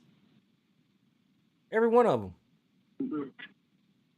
It is what it is. I don't know. We don't know how low it's going to go and how much worse it's going to get. That's the scary part. Well, I think we stuck with it, Miss Elisa. I was thinking at one point in time it would go away, but after I look at January the 6th and all of those people that was up there, from lawyers to doctors to police officers to firemen to school teachers, all of those people that is a part of our society that was up there, and I look at who they nominate, who they putting forward. I look at the way Florida has voted for Ron DeSantis' crazy ass. I think this is a part of our society that we're stuck with. And Donald Trump just took the head off of it and woke them up. And I think they're here for a little while. Yeah. Because you're not gonna change the Sarge. Sarge is not going to change. So, once Sarge start talking with common sense, then you can say they might be hope. But he's not going to change. There's no hope. Like when these people go out to these rallies and interview these people, and then when the people, they'll tell them, well, such and such, and you can see that a clue will come across their face. Yeah. Then they'll go, but anyway, they dismiss the clue and they go right back to their same old foolishness. And that's scary. That's yeah, it is. I watched them ask who was the president. I forgot one of these YouTubers, like who's the real president, and the majority of them say Donald Trump is the president, and somehow he's control of the military. And I'm like, these people are nuts. Every one of them. The Republicans are crazy. Yeah, they're just nuts. It's insane. Because I saw one guy, they asked who, they said, well, Trump is the real president and Biden is such and such. And they said, but you all say that Joe Biden is the reason that the economy is bad. And the economy isn't as bad as they care. He said, and you all say that Joe Biden is the reason that the border wall, that whole border wall and all that, y'all said that that's his fault. And then you saw a clue came across them. You could see when the clue hit that man when he told him that. A clue. So they said, so if it's illogical. Is the real president. Yeah, if Donald Trump is the real president, then all that stuff that y'all blaming Biden for is Donald Trump's fault. Exactly. And then the person thought about it and said, you could see he was getting it, but then he said, well, no, that's not how it works. And he's like, okay, you done lost him. You had him for a second, but then you just quickly as you had him, you lost him because they're not going to allow their brain to see it any other way. They're not. So you're right. We stuck with him. Well, it's always been illogical with them, just like with this COVID-19 response. Even though President Trump was in the White House, and everything that we did was based off of what President Trump said. He the one who shut down the government. He the one who closed the schools. He the one who did all of a sudden, all of the Democrats did all that. And they did all that. Yeah. So they were tyrannical and they did this and they had this quarantine and they took away all our rights and the leftists did this, that. Well, no, Trump was president during that time and during the quarantine, which was a good thing. We needed that because a lot more people, you wanted to destroy. Well, yeah, I didn't disagree with his moves with coronavirus on some point. Whenever he closed the schools down, that was an excellent move. That was an excellent move because you all want to just completely just destroy our medical infrastructure. Mm-hmm. That was something that needed to be done Because if more people, if everybody had just continued on their way, our medical infrastructure, the whole, all of that would have been destroyed. Mm-hmm. It would have been destroyed. Those were the right moves at the right time because they claimed they didn't know what they were working with. Those were the right moves. But then in all of those, the restrictions that were put upon the people and this, that. Well, he was the president, and y'all do know that each state governs itself. So they had to take the lead from the federal government. So each state governor did what they needed to do. But that the Democrats did all that. It's just the whole thing is it's just cuckoo for Cocoa Puffs. But that's where we're living right now. That's how we're living right now, and I don't see it getting any better. And I see more black people are involved in it. They just crazy the MAGA people. So it is what it is. Yeah, yeah. I mean, I get it because politics is so. I guess people want to be involved in something, and it's sad that black Mm-hmm. people can't see that right wing politics don't benefit them none whatsoever. But I guess because it's popular, they want to repeat all those dumb talking points, and it don't do a thing. It don't do a But thing for our community. it doesn't. But I think one thing that really affected our people was when they started, and I'm going to put this on the ADOS Mm-hmm. movement. I'm going to put it on what's Tariq Nasheed's Foundational Black People. I'm Mm-hmm. gonna put it on that. Now, the Yvette Cornell and them, they did give the people a very good political schooling. They were teaching people how politics work. I will always give them kudos for that because a lot of people aren't understanding about politics and how politics work and how important politics is and how just about everything is ruled by that. And in order legislation, I mean, that's just what it is. That's basically the only game in town if you want to change some stuff. So they gave a very good education to the people on politics. But when they was really, I'm sitting up here looking at Trump and what's going on, and you telling people to withhold their vote, and that's when because at first, because I didn't vote for Hillary, but I knew my state was going to vote for, we were going to be blue anyway. So I was inconsequential. But Trump was in office, and you telling black folks to withhold their vote from the top of the ticket, and Trump is in office because the Democratic Party needs us, and if they lose and we cause them to lose this time, then they will take us seriously in this that you were asking a group of people who are already marginalized, you were asking a lot of them. And I just did not feel that was good.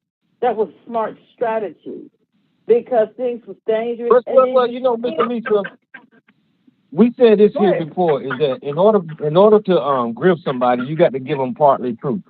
And with Adolf, the stuff that they was spilling out about politics and how it works, that was true. But that was only part of the grift. The grift was to get people locked on about reparations and supporting them financially. So yeah, it was good information. It was correct information about politics and how it works and all that kind of stuff. But whenever they started saying withhold your vote and all that kind of stuff and donate to this cause because we can help you, that's just I couldn't with them no more. And then when COVID broke loose. And I'm looking at all our people dropping like flies up in these hospitals, and news reports was coming out like where I live. And this is what really scared me. Where I live, the entire corridor where I live, that's like they like to say, Atlanta is Wakanda, it's black people Wakanda. Atlanta is, what do they like to call Atlanta? Black people's utopia, or whatever the words that they TI and all them was using. That's not true. This entire corridor where I live, all the way up through from one end all the way up to DC, that's the area. That's it. That's where you have your most concentration of black people of wealth. That's where they're at. And when they said, when the news came out uh, about how the particular corridor that the COVID infections, the numbers were skyrocketing, and the hospitalization and the deaths. And I remember when the Black Caucus, what do you call them? They're not the Democratic, the Black Caucus. The Congressional Black Caucus? Yeah, the Congressional Black Caucus. Thank you. When those numbers started coming out about Black people, how we were dropping like flies, and we were catching that thing, and then when they had the zip codes for this entire corridor, and my goddamn zip code was included, and I said right then that these are people that got health insurance. These are your educated people. These are the people with money. This is the area right here, and COVID is affecting this area like this. And then when I start seeing, and that's when the Congressional Black, when they was telling the states that they wanted numbers, they wanted some information as what was going on in the state as it relates to Black people, and our governor was one of the first to send over the information, and that's when they started, of what was going on in our little old state. That really frightened me. That COVID. Well, where did they say? What area was they talking about? Was they say in Maryland where it was affected the most like that? No, not affected the most. But when they were throwing out for like the states, each state, they were saying certain areas, that had the highest COVID numbers and had the this and that. It wasn't just Maryland. It was all of the states. And then when I saw reading all those articles and watching all, watching all of the news, the different things about that, and when it was put up for the state of Maryland, it was black people's money, black people's wealth, black people's utopia here in the United States. Those zip codes were the ones in Maryland that had the highest cases. Even more so the bum F part of Maryland with the poor white people that's on meth. It was our corridor. The black utopia in the United States had the highest COVID numbers for the state. And I got afraid. I said, if the COVID numbers are bad here, and it's really it's just ravishing through some of our premier areas and stuff with Black people, this is serious. And you got these people on here, ADOS, talking about y'all hold your boat. We just have to, we about to get quite, I mean, you're not paying attention what's going on with our communities. Something has to be done. But I will say that once the turnaround came and they started putting more information out just before the vaccines and they were doing different things, it cleaned up. And then the numbers started going down after Black people stopped being so stupid and started listening. Then our numbers started to go down. Then they started to go up real sky high in bum F areas with the meth heads and the white people and the MAGAs and stuff like that. But that scared me. That scared me. Well, you know what? If it affects Black people, I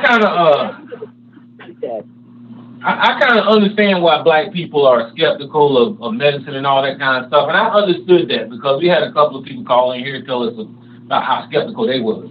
But I was listening to what their opposition was, and if their opposition was something like dumbass ABC was saying, I was saying these people aren't really, all they do is listening to somebody. But if their opposition was somebody like Jamie York, I think, they was taking into consideration, they was being cautious and all this kind of stuff, So I understand the skepticism about, but just do your own research. Don't listen to these people on the internet, because it actually affects on our community. But a lot of the skepticism was coming from people. I mean, you had to listen to why? What is your issue with this? And they were repeating a lot of nonsense that you were seeing online. And then when I heard my nieces said, oh God, when they were talking about it once the vaccines came out, why they weren't going to get it. They was like, because what went on, cause I knew they got this offline because they're young and dumb. And they was like, because what went on was the Tuskegee experiment. And normally I don't get into them because they're young. And I said, well, what happened with the Tuskegee experiment? What happened there?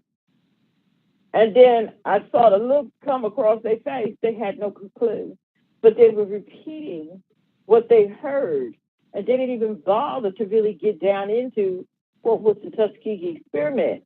And I was like, and I remember telling them, I said, okay, I hear you. We as Black people, we supposed to be cautious.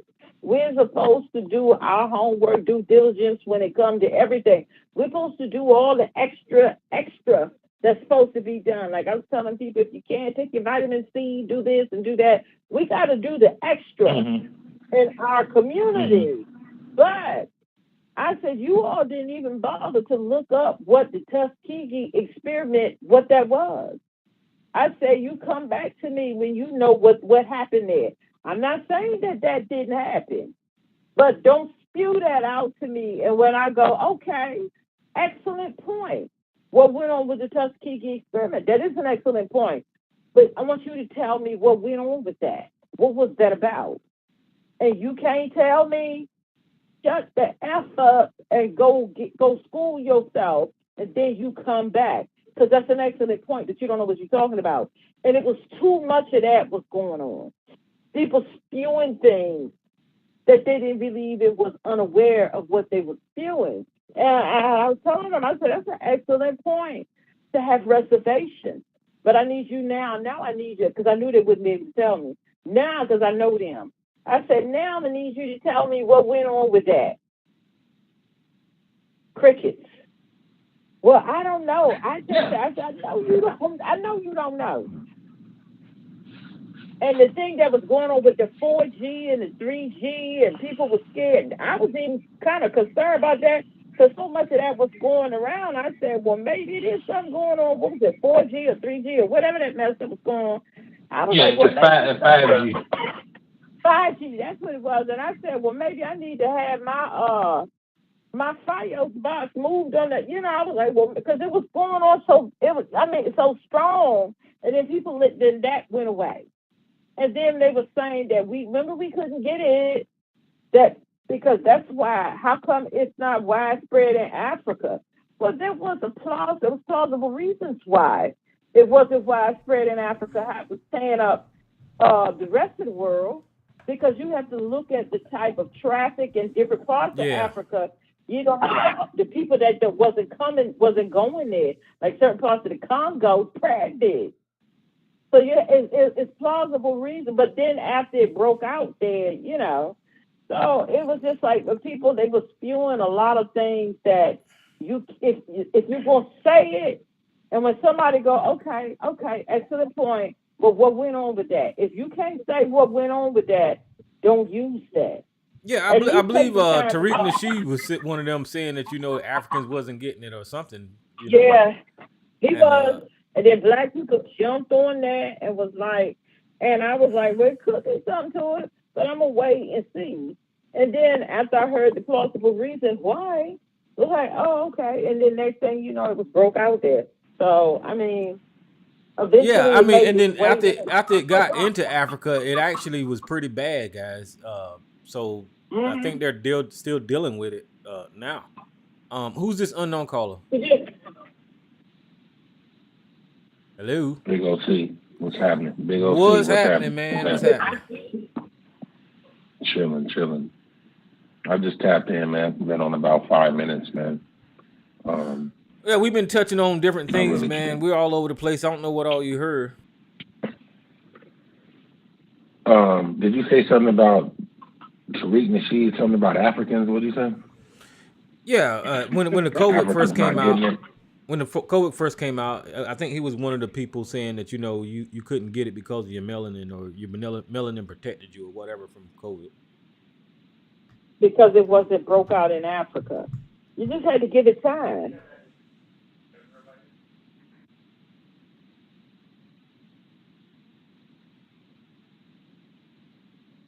Did Just you have a had to get comment the about counties. that?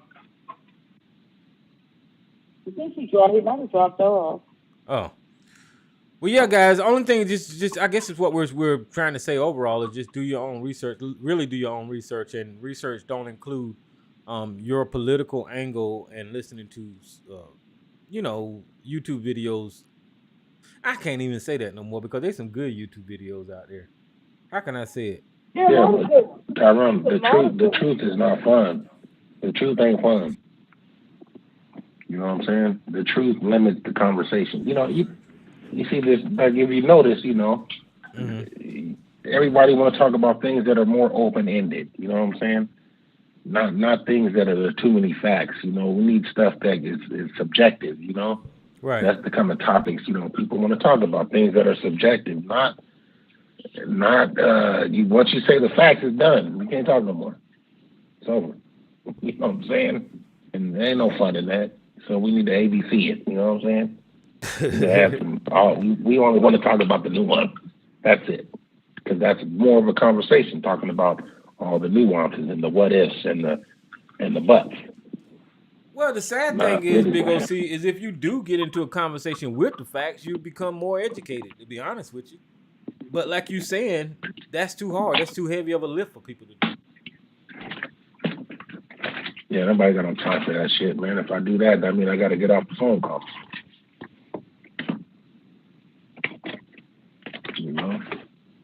I can't hang up. I might miss something.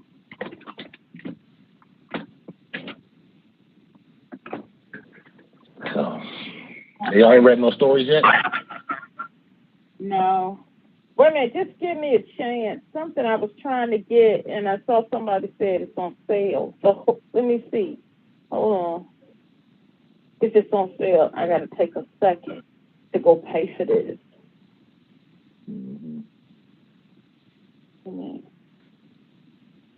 I don't see no sale. Wait a minute. I'm not buying this till they go on sale.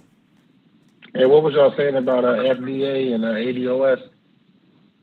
About how, as far as politics is concerned, how I think, and I think Lisa thinks to a certain degree, how they misled people in participating in politics, with that whole reparations movement and holding your vote and voting down ballot, and my perspective is that it's important that we participate in politics, even though it don't look like it is doing anything directly for us. It's still a tool that yields power, and if we can learn to control that tool or get a hold of that tool, we could get some of what we want. But ADOS has turned us off from it, or turned some people off from it. Well, I would say, you live down south, right? How do Republicans have a stronghold over all them niggas down there? And especially a lot of them towns where black people, are the dominant in population. It's through politics, man. I mean, do they just not vote? Because this was before any of the down ballot and holding your vote. No, down south has been Republican for a long time. Let me this kind of a winded answer, but to talk directly to your point, let's say you got a sheriff in a municipality, right? And the black people don't participate. That sheriff was put into place by a white board, mainly white, because black people didn't show up to the town meetings and vote who they wanted in. So that's politics. You get what I'm saying? And you can even take it on further up the line. If you want to say you're voting for your state legislature, black people don't participate in that. And then you got all white people showing up to the meeting, voting in the people that they want. So when you get in charge of the state legislature, you can control gerrymandering and voting hours, and then go on further up. When you're looking for House of Representatives and stuff like that, you got white people that's in charge of companies and businesses and all this kind of stuff, and they buy an advertisement. Black people still not participating heavily, so white people stay in charge. That's just the way this country's always been. So then, with what you're saying, then with the condition of black people in these places where it's all white folks always winning in politics, even though these black people are still constituents of whoever won, they're getting treated different. And do you think that right there plays at all into why niggas don't want to fuck with politics? It does, but another side, another side of that coin is we're getting told that politics don't work while we're watching it work. And then at the same time, you'll hear them say, the Democrat-run cities are some of the worst cities as far as crime, poverty, all that kind of stuff, right? And those are some of your major cities. And it goes along the line of, if black people are voting Democrat, what have we been getting from them, right? What exactly have the Democrats really put on the table that make us, I guess, keep voting for the Democrats in such a high number? What we are getting is we're not getting a tyrannical government, and we're getting the insurers retirement for our Social Security and public programs that were. Listen, the Republicans are in charge of this damn school of choice bullshit, right? They privatized public education. The Republicans did that to make money, but what the results of that is a miseducated, bad educated society, and it hits our communities the worst because they're defunding our education system, and our children are getting the butt end of this whole privatization of public education. Now, the reason that I'm making that point is because before they privatized education, we sent people to the damn moon. We had all kind of successful people running for presidents. Public education was not broken, but Republican-led agenda to privatize school and make money off of education broke the damn system. So I don't know. These guys are in it for themselves. Now, don't get me wrong when I say that, guys. I'm talking about majority Republican, because you got Democrats that actually fall for this same dumb shit where about what they call this economic system, capitalism, and all that kind of bullshit. So you got Democrats fall for that same type of dumb shit, but it's mainly Republican led. Just like now they're talking about privatizing Social Security. When I don't know, listen, educate yourself on Social Security. Listen, whenever you become a working age, you're paying those fucking politicians' bills, you're paying the military, you're paying everything that the government does, you're paying for all of that. So from the time you are working age, whenever you go to the grocery store, whenever you buy gas, whenever you shop on Amazon, whenever you spend money in this country, you're paying taxes. Those taxes go straight to our government. So and not only that, your paycheck is paying into this Social Security program, right? So the program is always going to be solvent because there's always money coming into it. These people are saying that we're running out of money is because the government is dipping into Social Security. Is something that they should not do. And they want to shore up the Wall Street people by investing it into the markets and putting your money at risk. So don't let them tell you that privatizing Social Security is a good thing. Don't let them tell you and come up with their talking points about how the Social Security system is broke. It won't designed to be broke. That's one of the best things whoever that president was did. Made sure they paid into like a program that everybody pays into, and then whenever at the end of your work career you receive a certain amount of money because you paid into that system. And then they're trying to talk about raising the goddamn retirement age, which is the dumbest shit. Means you got to work longer to receive that money that you paid into it.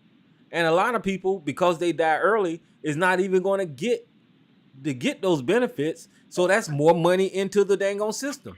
So the Social Security thing is not going to be broke. It's just not. So that's a damn lie where they talking about privatizing Social Security. Big OC, I don't know how I got there, but that just pissed me off whenever they said that shit. Yeah, it was Roosevelt, President Roosevelt. Roosevelt, okay. Go ahead, Mr. Lee. No, I was just saying it was President Roosevelt who started Social Security.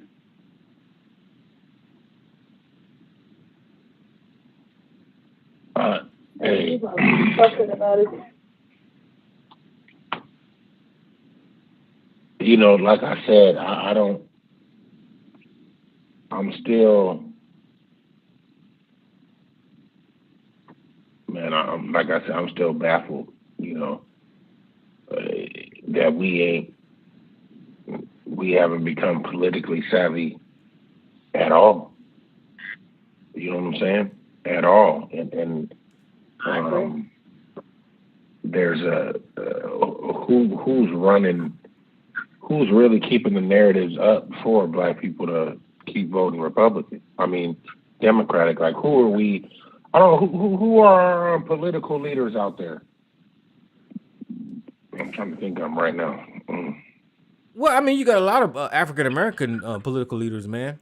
And listen, from your perspective, right? Whenever you say the Democrats is for Black people and what have they done for Black people, what do you mean by that?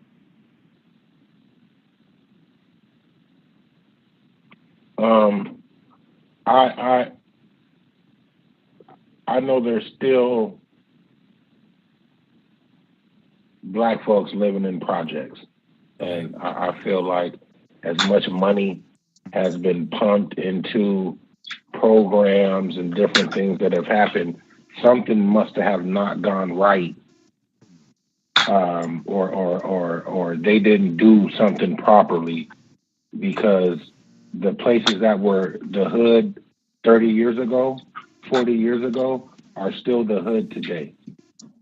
So something's not going right with whoever's running these programs, whoever's in charge of it. Like I said, the hood's been the hood for a long time. And I'm one of those people that I feel like enough money's been put in where all projects should have been torn down, and you put people into homes and change the mindset. Get them off and stacked on top of one another like rats. Let's switch it up. We all were born through the projects because of proximity. Our parents living next door to each other, and they brothers and sisters had babies by the ones that lived in the next building over, the next building over. Let's expand, you know, the opportunities for these young people and not have them stacked on top of one another for the next 30, 40 years, or in these little communities that are gated off, and there's all kind of bullshit that goes on within the walls. It's been a lot of years and a lot of lip service, right? If we stand because a lot of us just say the Republicans, they just talk crazy. They don't ever say anything that sounds good to us, right? So we just tune them out. We tune them out. Fuck if the policy sounds good. We tune them out, and because of the people that they associate themselves with half the time, they may be doing something good, and then all of a sudden they showed up at a meeting of a former Klansman or some shit. You know what I'm saying? And that fucks that all, fucks it off for us. So I just haven't seen for wanting to help us. I'm trying to see what the help is done, and from just a standpoint of just the neighborhoods we live in. Well, I'm saying whenever you say help specifically for Black people. Yeah, and I'm saying that too, Tyrone, because out here where I live, I see the Mexicans. I see what they've done. I see how they've operated, and they have so much here. I see when we think of Compton, and I say Watts to you, South Central, I'm not sure where your mind goes, but I'm sure it goes to something Black, right?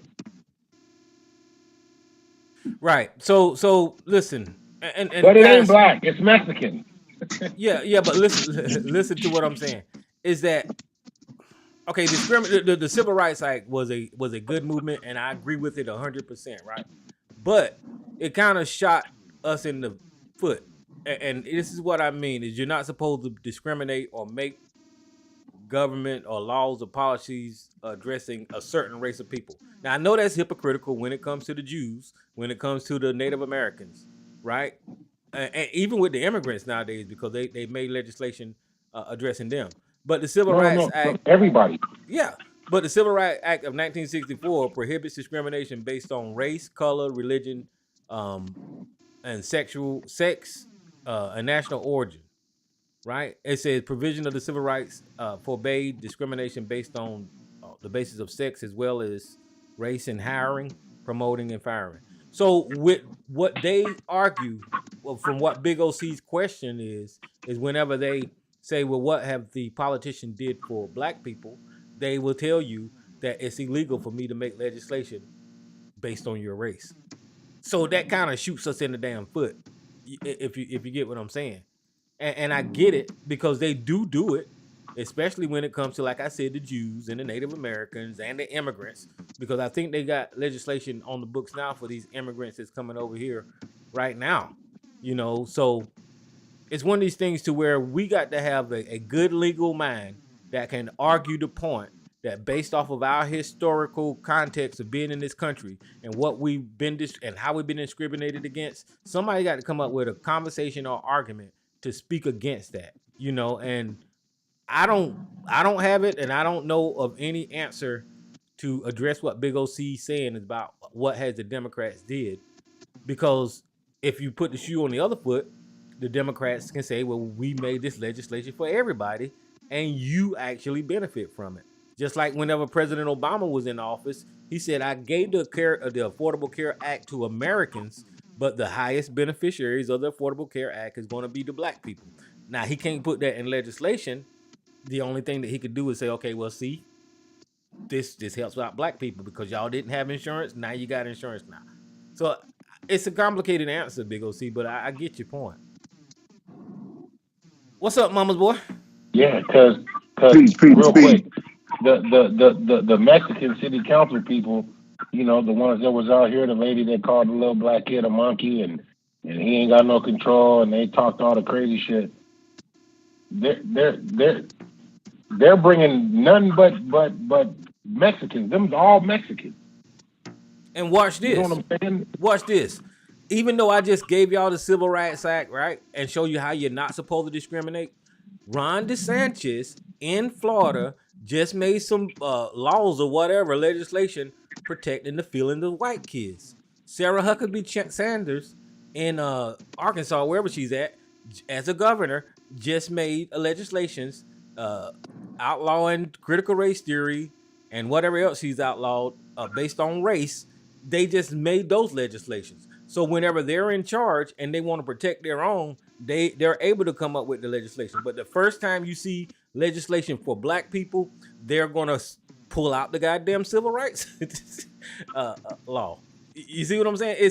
And my last point before Mama Boy goes. I heard somebody saying something today like, how many authors make it into like political legislation? And they were saying, homegirl, whoever wrote that 1619 project, like that shit is in like some kind of bill. You know what I'm saying? Saying, we're against that shit. I meant to look it up. But, a lot of these people say you never see stuff like that happen. That an author has a book that they've written. I seen that same interview, and that was a good point they made. You're absolutely right.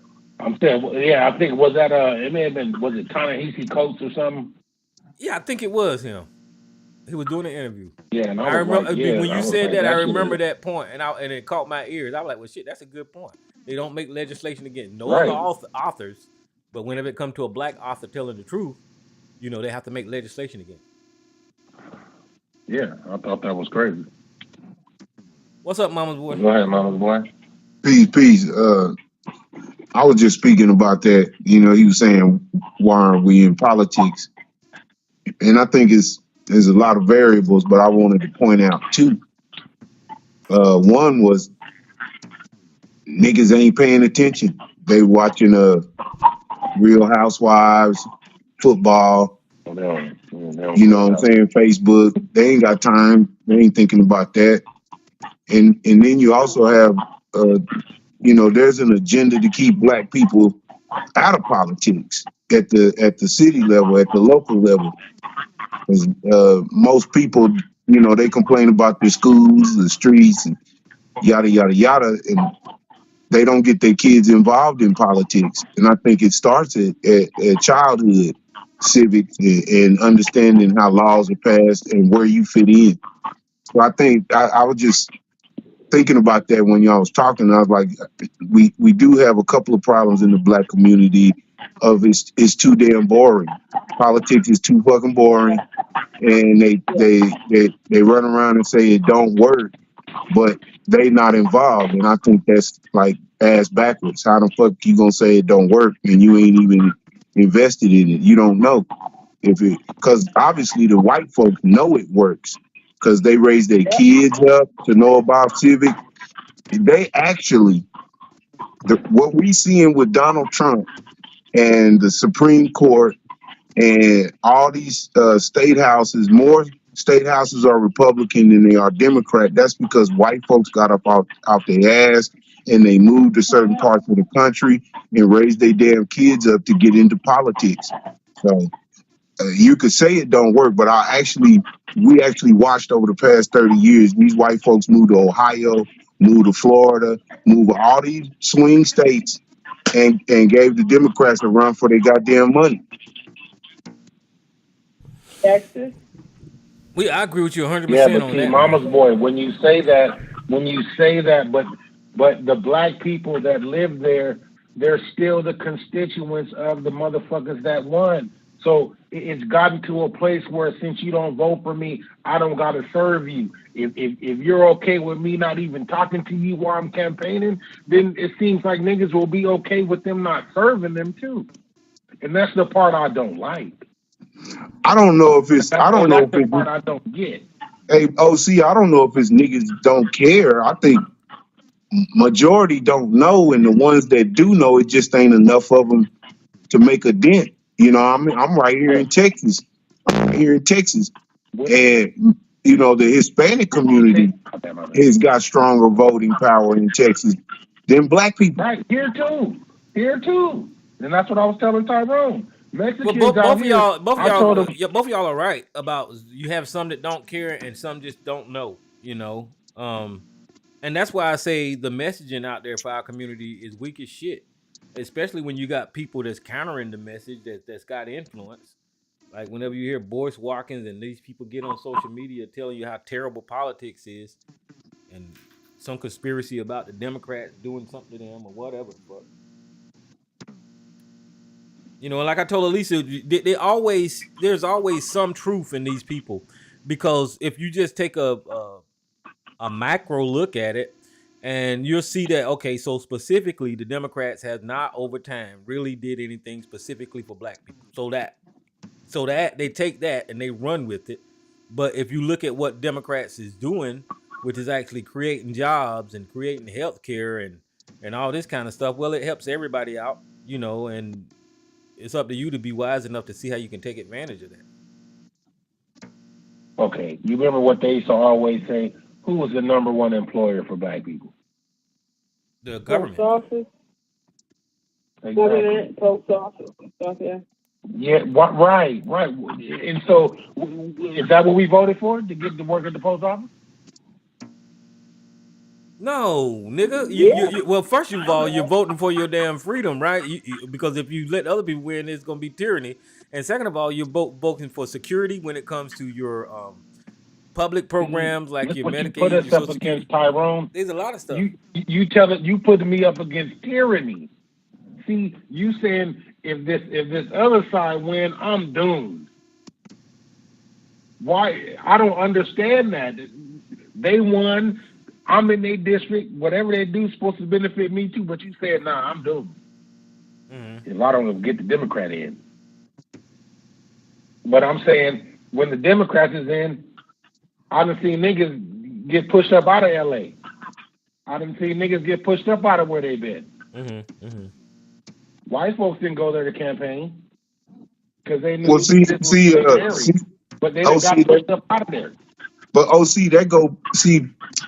man, there's this misconception that if you vote, national Democrats in, your local politics is gonna fucking change with the National Democratic Party. But the Democratic Party at the national level is only doing federal shit. Your local, state, that's who's causing the influx and the disadvantagement of black people. You have to start at the local level, your local government, your city council, your state house. That's where you affected at. Most of the time, because states' rights, the federal government just oversees the states to make sure that they don't pass laws that are unconstitutional. Then you got the government coming in taking over. You know what I'm saying? But okay, I'll give you a prime example. Some years ago, Lou Sterrett, the county damn jail, got sued by the federal government. Why? Because for the longest time, the state has been protecting Dallas County mistreating inmates, and it took years, and then the federal government started sending inmates into damn Dallas County jail to see how people were being treated. That's how they ended up getting sued by the federal government. You understand? So that's a state being sued, a state agency being sued by the federal government over civil rights. If you don't have that federal government suing them, the state has a free license to do what the fuck they want and mistreat who the fuck they want. So you have to understand that when it starts local. Voting and politics starts at the local level. Before you can even understand what the national politics are about, you got to know what the fuck's going on in your local area. You could have a Republican House, Republican Senate, and a Republican president, and your state have, the opposite. You could have Democratic House, Senate, president, and your state has a Republican governor, Republican House, Republican mayor, and guess what the fuck? Shit's getting fucked up in your little city. And you blame the Democrats, but it's not their fault. It's at your fucking state level and local level.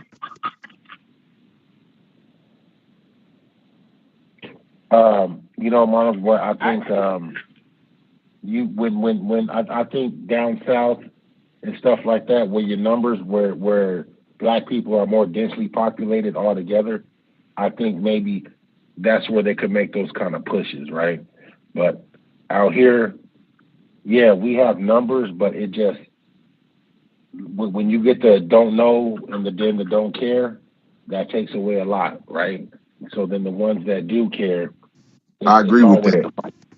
It's always I agree with that. But we got to. Then when you have a whole nother group that's pushing, that has a real push for the resources, and you see them doing politics because you keep seeing they people get elected, and when they get elected, nigga, listen, when they're out there campaigning, I don't really ever hear them motherfuckers speaking English.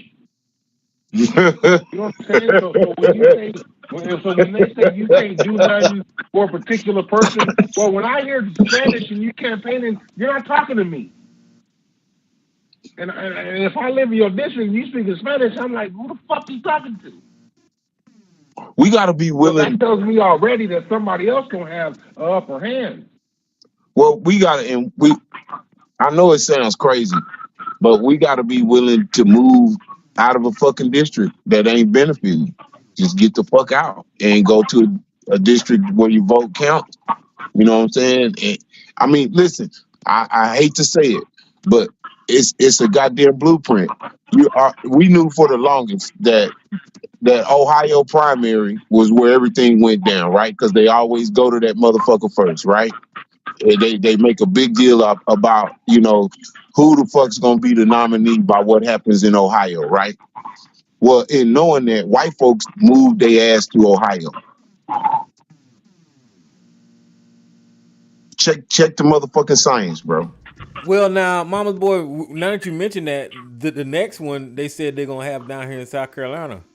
Now, and the reason for that is because black people bought Joe Biden Oh, over the top. That's out. That's right. So that's a so bad move. Doesn't you have matter to if they under move to South Carolina. South Carolina got a lot of ignorant politics going on. I'm not talking about you, Tyrone, but South Well, you're Carolina got right. a lot of ignorant politics going on. So the Republicans is gonna get their way in South Carolina. Trust that. Go ahead, Mama's boy. I'm sorry. we all making great points, and that's the reason why I wanted to make sure we understood that.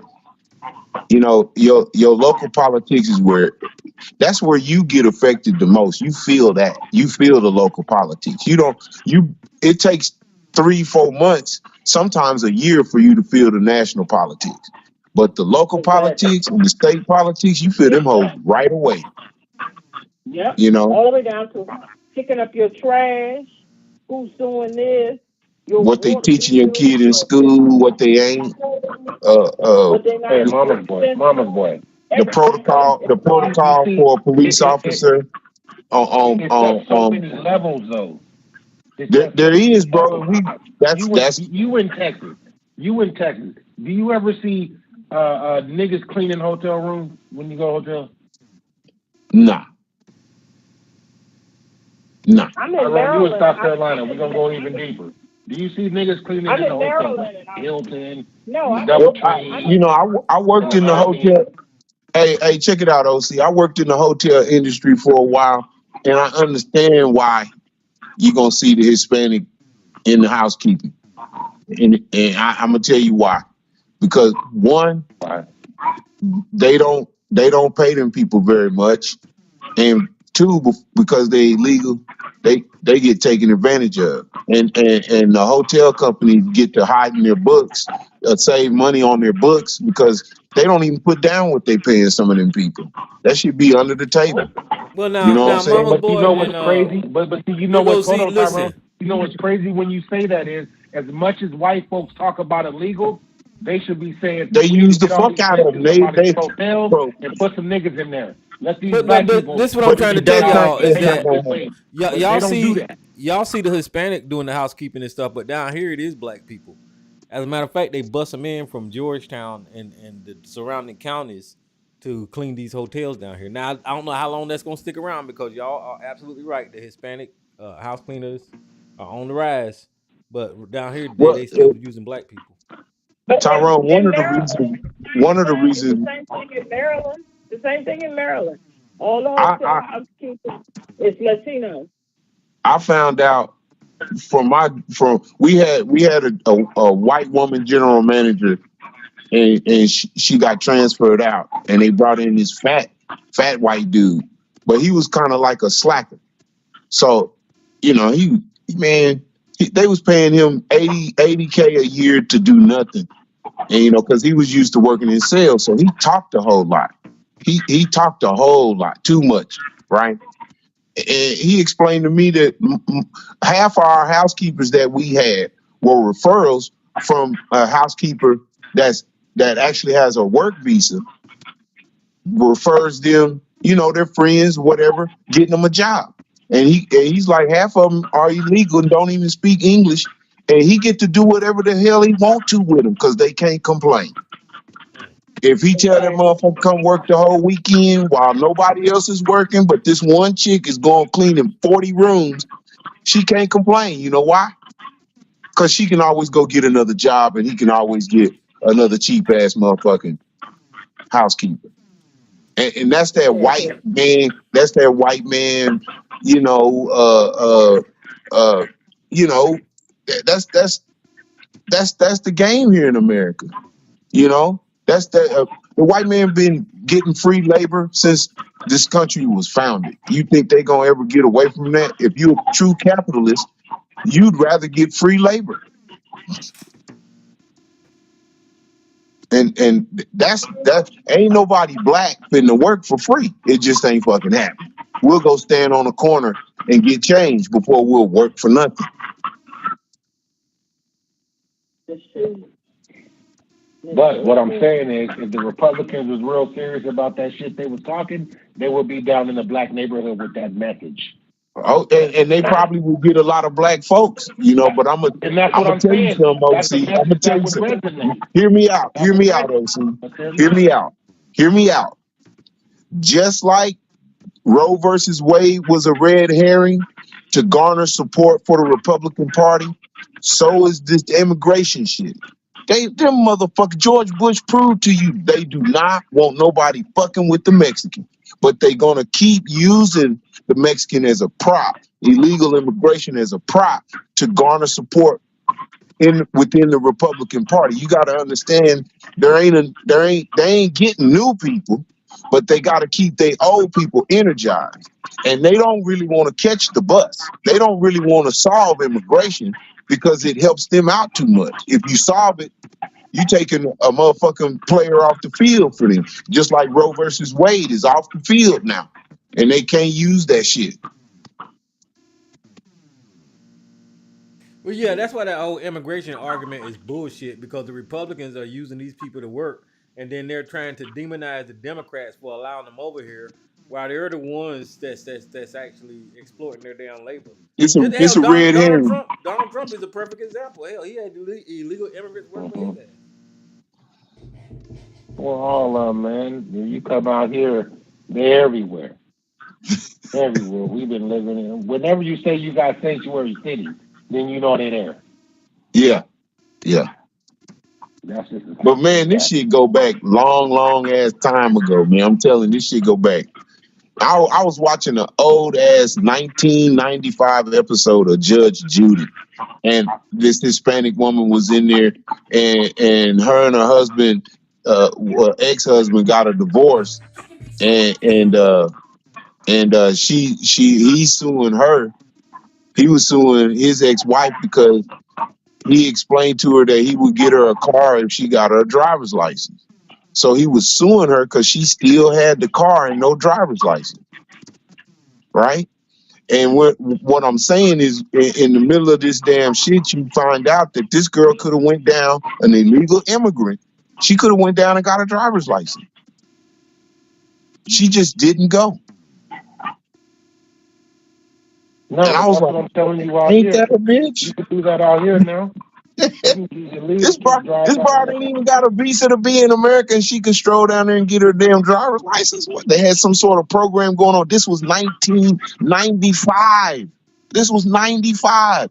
It just goes to prove, at least to me, that the Republicans don't want to solve the problem. They just want to have something to argue about, to garner support, to keep motherfuckers like Sarge locked the fuck in and yelling and defending when his own very damn people that he support ain't doing shit about it. But he want to always. It's the same thing with the balloon. It's the same thing with the balloon that just happened.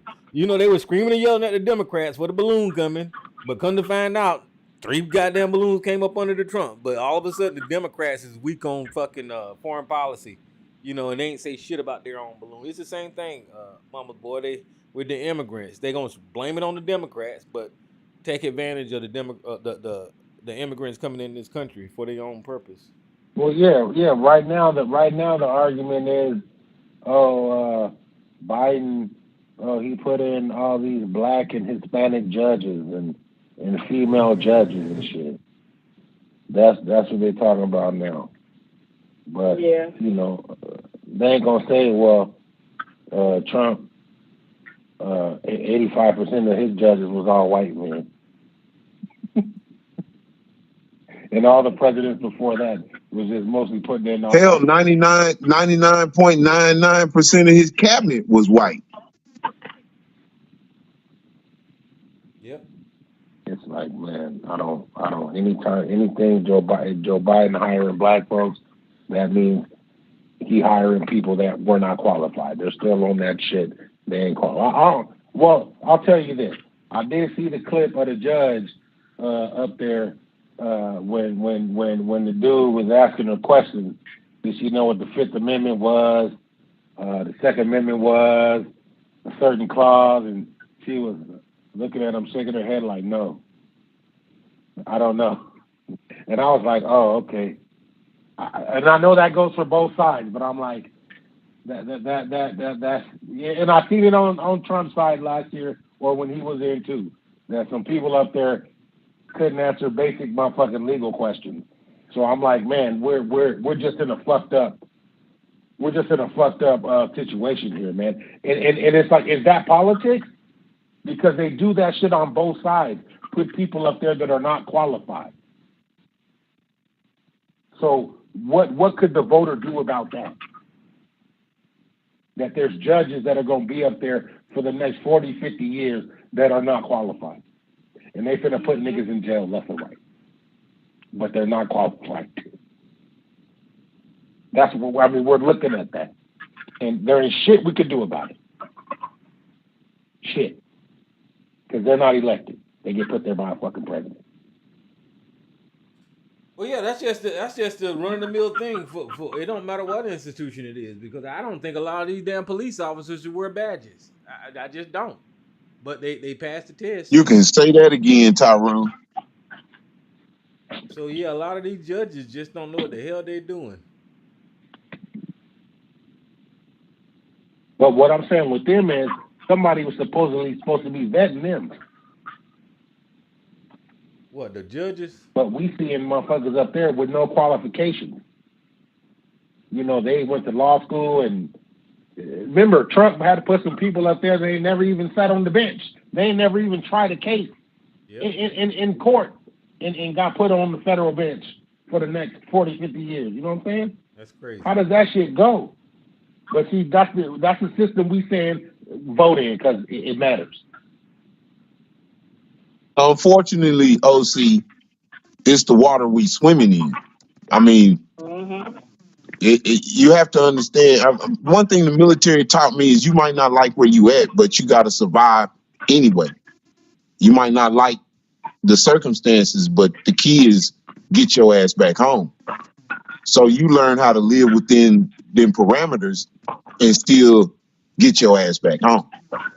And that's the biggest adult lesson that I learned. Shit ain't like you want it, you know, but in order to survive, you got to act like a happy bee making honey. You know, it might not be where you want to be. It might not be what you want to be doing. You probably wouldn't want none of your motherfucking friends to see you doing some of the shit you're doing. But your goal is to survive and get your ass home. And, you know, I don't think politics is a contact sport, man. Motherfuckers, this is not no bullshit. It's a real game. You know, and people, that's why it almost frustrates me that we not as active, especially the young people are not as active, 30s and you know, late 20s and mid 30s. They not as active as I think they should be because they don't care. They like, if nothing changes. And I'm like, you stupid. A lot has changed because motherfuckers been doing that shit. You don't even know that half your rights getting voted away. I'm like, you know, how you feel about the fact that, you know, one of your daughters can be fucked with over this damn abortion shit here in Texas. It was right after the shit was passed. And, you know, niggas didn't really think about that. They was like, you know, it don't work. And I'm like, that sounds stupid. You know, so until we can get, you know, some sort of message across that will spark a person to understand what politics, you know, I understand everybody ain't going to be involved in politics and black liberation ain't going to be solved by just politics. But if we don't have nobody involved in it, it's that much more difficult because politics is backed by the Army.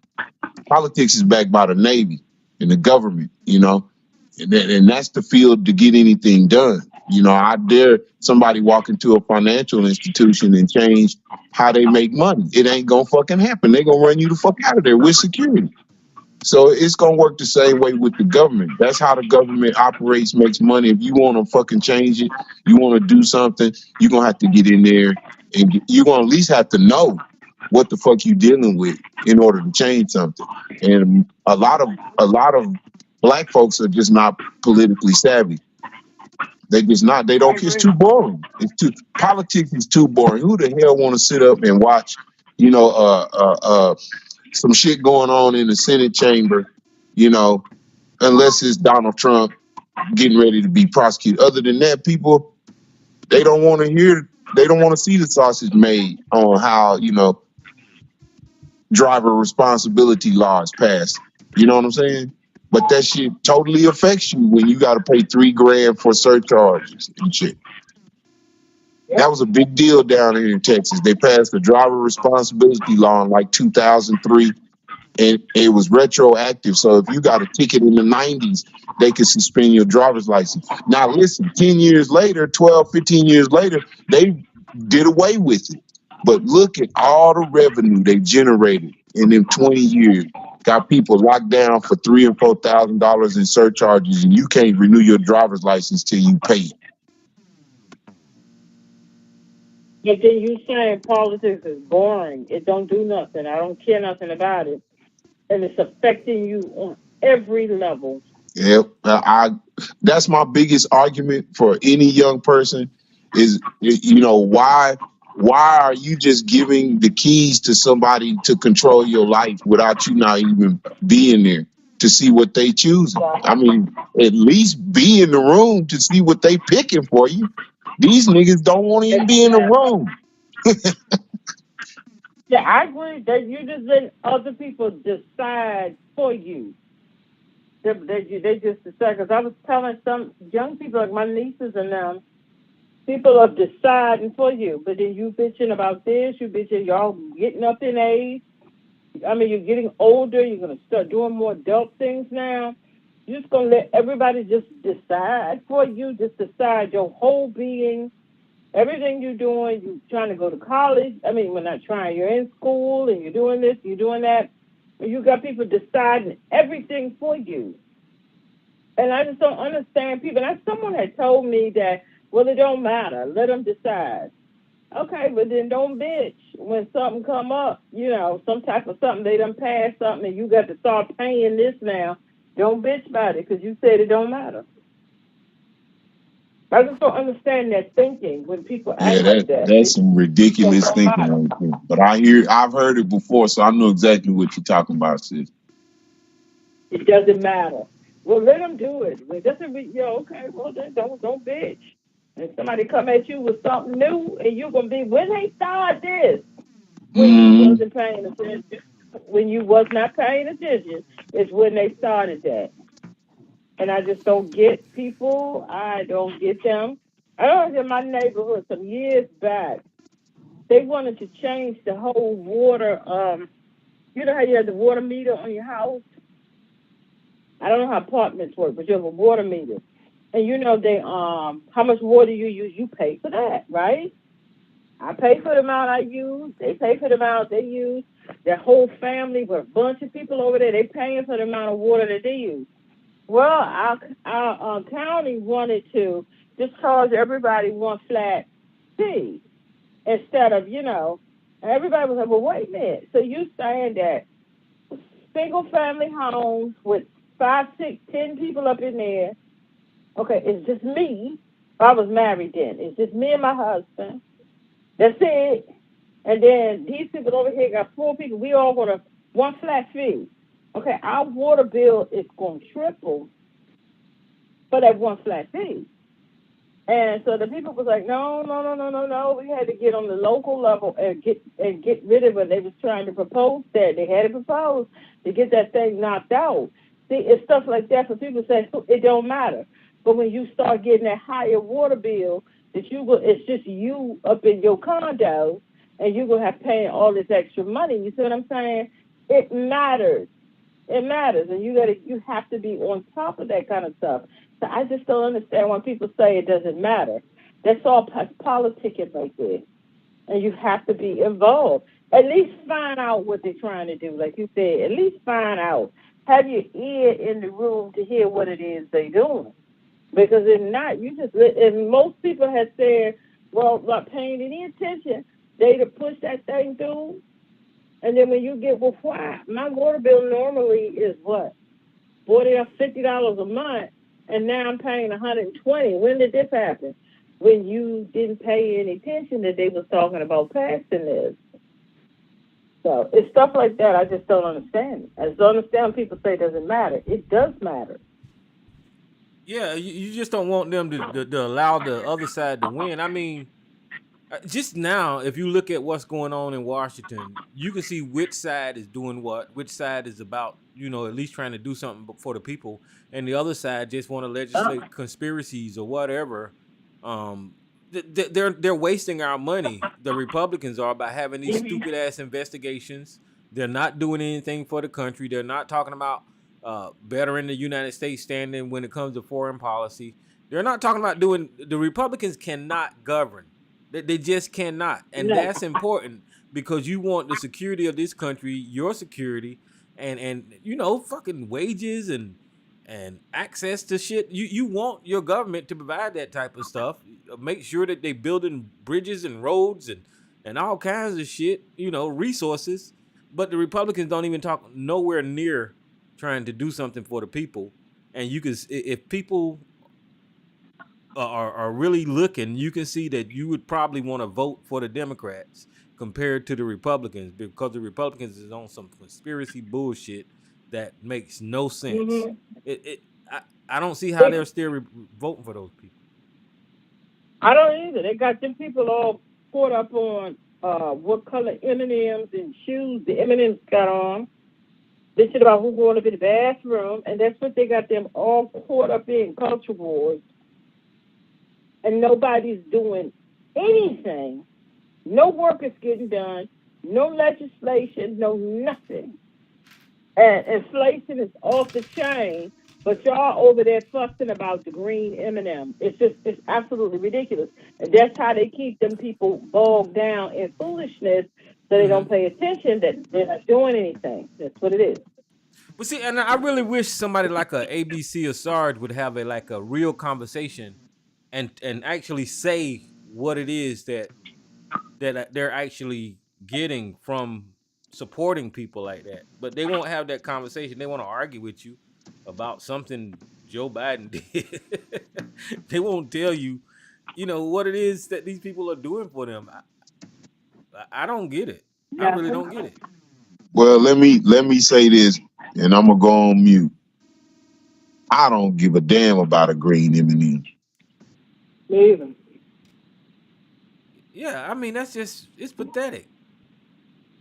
For them But to that's have what they got to the have a people whole for. media outlet talking about conspiracies, and then they get all excited. They stole the election.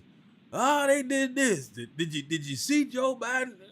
Prove it. If you prove it, we can have that conversation. That's why I don't have the conversation, because they never prove what they say. But if you just throwing out stuff and want to just gossip about some conspiracy, I ain't finna do that. That's crazy. Yeah, and how the M&Ms is trying to, what do they call it? I They're guess trying they to. were woke or whatever. M&Ms. Well, no, No, they I was think the last woke. one was something about an obese M&M and a transgender M&M or some shit they were talking about. I don't know. Yeah, it was the obese M&M. And see, this was so silly. And these people going, I saw people actually, they're trying to program our young people. The obese M&M was the one with the peanut in it, you dumb. I see I'm about to curse. That's the one with the peanut. Well, all the M&Ms Yeah, look. regular. If we want to be serious, all the M&Ms look fat to me. I mean, shit, they little round fucking things, so all of them obese. Yeah, but they were calling the one. They were calling that particular one that they're trying to push obesity.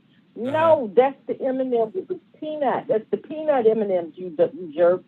That's what it is. It's the peanut M&Ms. They're not pushing obesity. Man, they should be complaining on how dumb that M&M is. It's just crazy. I mean, but when they was talking about, they was trying to push obesity, and they had the picture of Tucker Carlson was talking about it, and the one he was pointing at was obviously the M&M with the peanut in it. And the people are all caught up in their foolishness, and they're trying to recruit our children. Well, I guess that was kind of a pushback on the body positive movement, where I'm guilty. I'm guilty of it too by telling people you'll be healthier if you lose weight. So maybe I shouldn't say that, but there's some science that backs that up. But at the same time, no, that's you still have That's people. You true, still have people that's Tyrone. overweight and eat bad that lives long. Look at Donald Trump. So That's true. What you're saying, it is as we're talking health conscious. But what you were saying, they were pushing back on, body positivity, and they was using the M&Ms to do it. And but what you're saying is true. If overweight, you are healthier if you can lose some of it, especially if you have suffered with diabetes or different things like that. You can get that under control if you lose some of the weight and you start eating healthy and get out there and walk. That's all true. And that has nothing to do against body positivity. But if somebody is fat, like you was talking about Lizzo, I kind of got a little hurt with you. I was feeling some kind of way because Lizzo is fat. Yes, she is. But if it's working for her, and and well, it's clearly working for her. She's a millionaire, so it's clearly working for her. Yeah, it's working for her. I would like to see, but I think if Lizzo lost a lot of weight, it might hurt her career. Because, all the big girls love Lizzo. I'm not a big girl, but I love Lizzo. No, Lizzo, all right. I just, because of how I came up, I like making jokes about dimples and, and that might be a bad thing, So, but, when there's a whole bunch of fat jokes out there that people can use, So, you're right. But I can see how it can be offensive, especially nowadays. So, you got to be careful about what you say. No, because when you was talking about I think something Lizzo had on. It didn't look right. It still don't look right, Elise. I'm sorry. She looked I don't care. Lizzo can wear it if she wants to. And if y'all don't like it, don't look at her. No, I was talking about when she went to that basketball game with all her backside hanging out. That wasn't nice. Oh yeah, that was a bit much. That was too much. Yeah. And I was disappointed in Lizzo for doing that. But she was just doing the most right there. But if she's happy in her, in her skin and in her, then more power to you, Lizzo, because a lot of people are fat. A lot of people are overweight. And anybody can get overweight. Yeah, there ain't nothing wrong with being overweight. It's just that you got to know. I mean, as long as you go to your doctor and you're taking advice from your doctor, and and even if you don't listen to your doctor, there ain't nobody telling you to. You can live how you want to. I'm learning as I get older not to discriminate against no specific group. It's not fair to those people. Because the personality is really what counts. If they're assholes, then they're assholes. You can be big, small, or whatever. You're still an asshole. But if you're a nice person, whether you're big, small, or whatever, then you're a nice person. It is what it is. Yeah. That's about it. And like how they discriminate against the trans community. I just don't like that. Let them people be. Let them people be. That doesn't have to be your lifestyle. Let them people be. Well, I would really want to have a conversation with trans people about the sports and about the bathrooms, because the bathrooms I don't care about. Well, think about this. Think about this, Elisa. If you got a hypothetical niece and she goes to the YMCA, she's 10, and a grown man go in the same bathroom with her, that, not a grown man, but a grown transsexual, and just start doing whatever I can't get past that. That ain't right to me. Would you be all right with that? Well, first of all, when we were growing up, I wasn't allowed to go in the ladies' room by myself until I was big girl, like preteen. That's just how we wasn't allowed to do that. But okay, like I have nieces, and if they were 10 and 11, 12, when they were 10 and 11 and 12, if they went in the bathroom and a transgender woman went in the bathroom and everybody went in the stall and did what they were supposed to do, I could see you go in the women's bathrooms. We have stalls, so you go inside the stall and you shut the thing and you use it. I don't have a problem with that. That's just me. But I know you put everybody in a stall, right, which is safe. Let's say, for instance, it is a public bathroom and everybody got access to it. They got urinals in there and everything. and a girl goes in Well, the that women, bathroom, and you have the well, the women's transgender bathroom people in don't. there doing their business. But see, Tyrone, the women's bathroom don't have urinals. We have stalls. No, but if it's a They don't public, if it's a I don't what do they call them, a both sex bathroom, a unisex bathroom, then it might have unisex bathroom. Unisex. yeah, it might have Yeah. urinals. It might have urinals, and you know, Okay, well, get out of the bathroom. Unisex dressing rooms, like in the store, and I wouldn't want the young people in my family in the dressing rooms, like say, like if Macy's had unisex dressing rooms. mm-hmm. I wouldn't want my little girls or my nieces or anybody like that, my goddaughter, in a unisex dressing room with men changing their clothes. Oh, absolutely not. But a transsexual and they in there trying on clothes, I don't have no problems with. I don't, Tyrone. I don't have any problems with that. Yeah, Because I don't think I would have a problem with that either. But whenever it comes to like the privacy, what I was talking about when it comes to bathrooms, for the privacy, women's bathroom has urinals. uh-huh. But see, I think too many people are relating it to psychopath, sociopath, who's pretending to be a woman up in the ladies' room, and they might be up in there trying to do something, or up in the dressing room.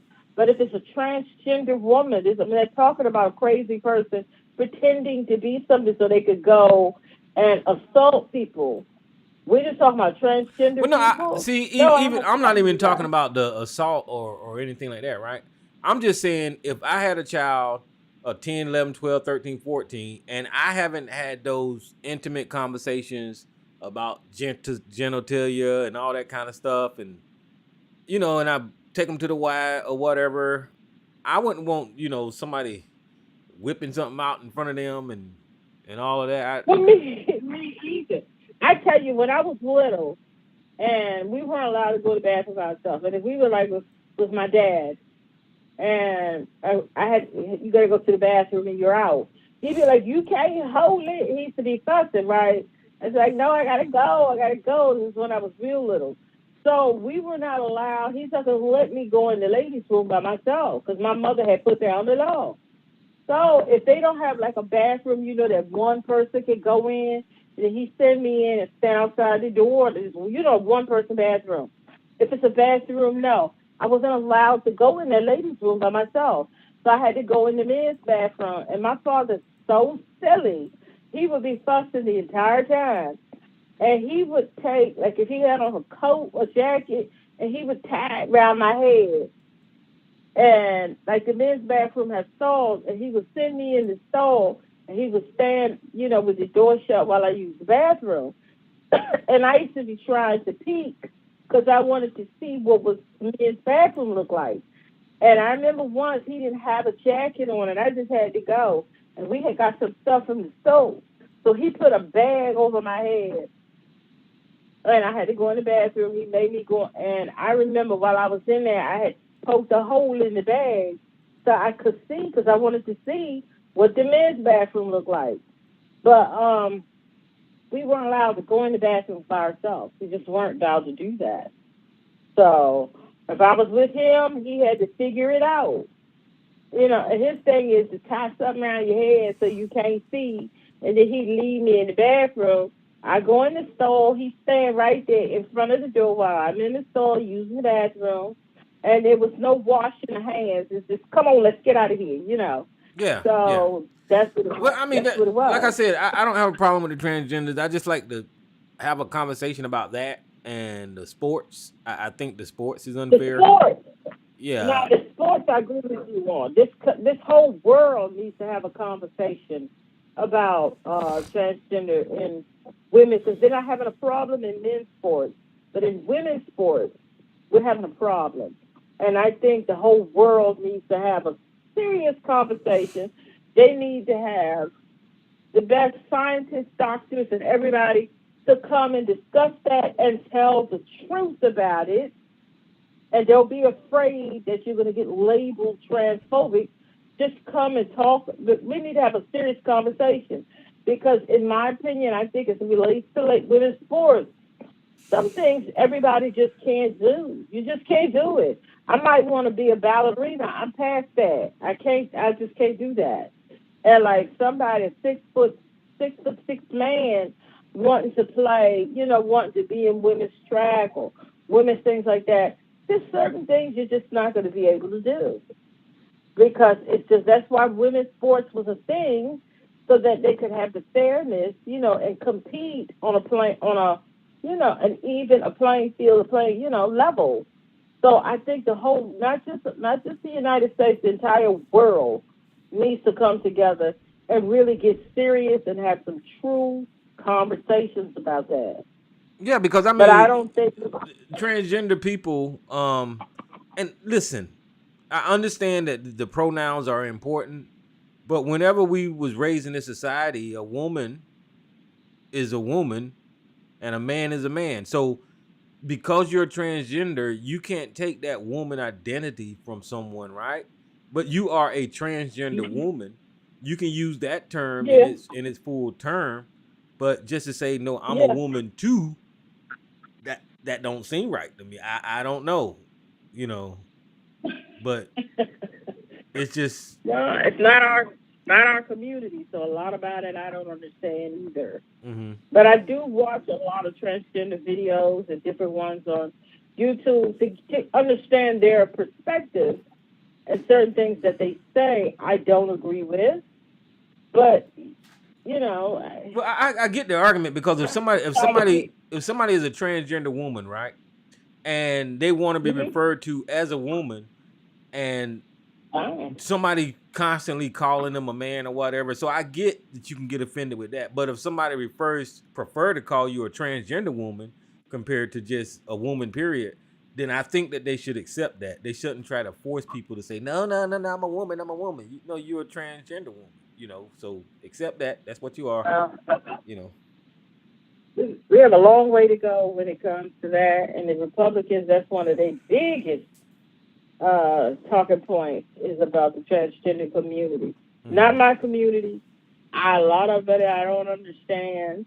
And I'm trying to understand. If you had found me 10 years ago, Oh yeah. ooh, I was not where I am right now. So I'm trying to understand. A lot of it I don't understand. A lot I don't agree. But it's not me. I don't have to. It's not my life. I'm not trying.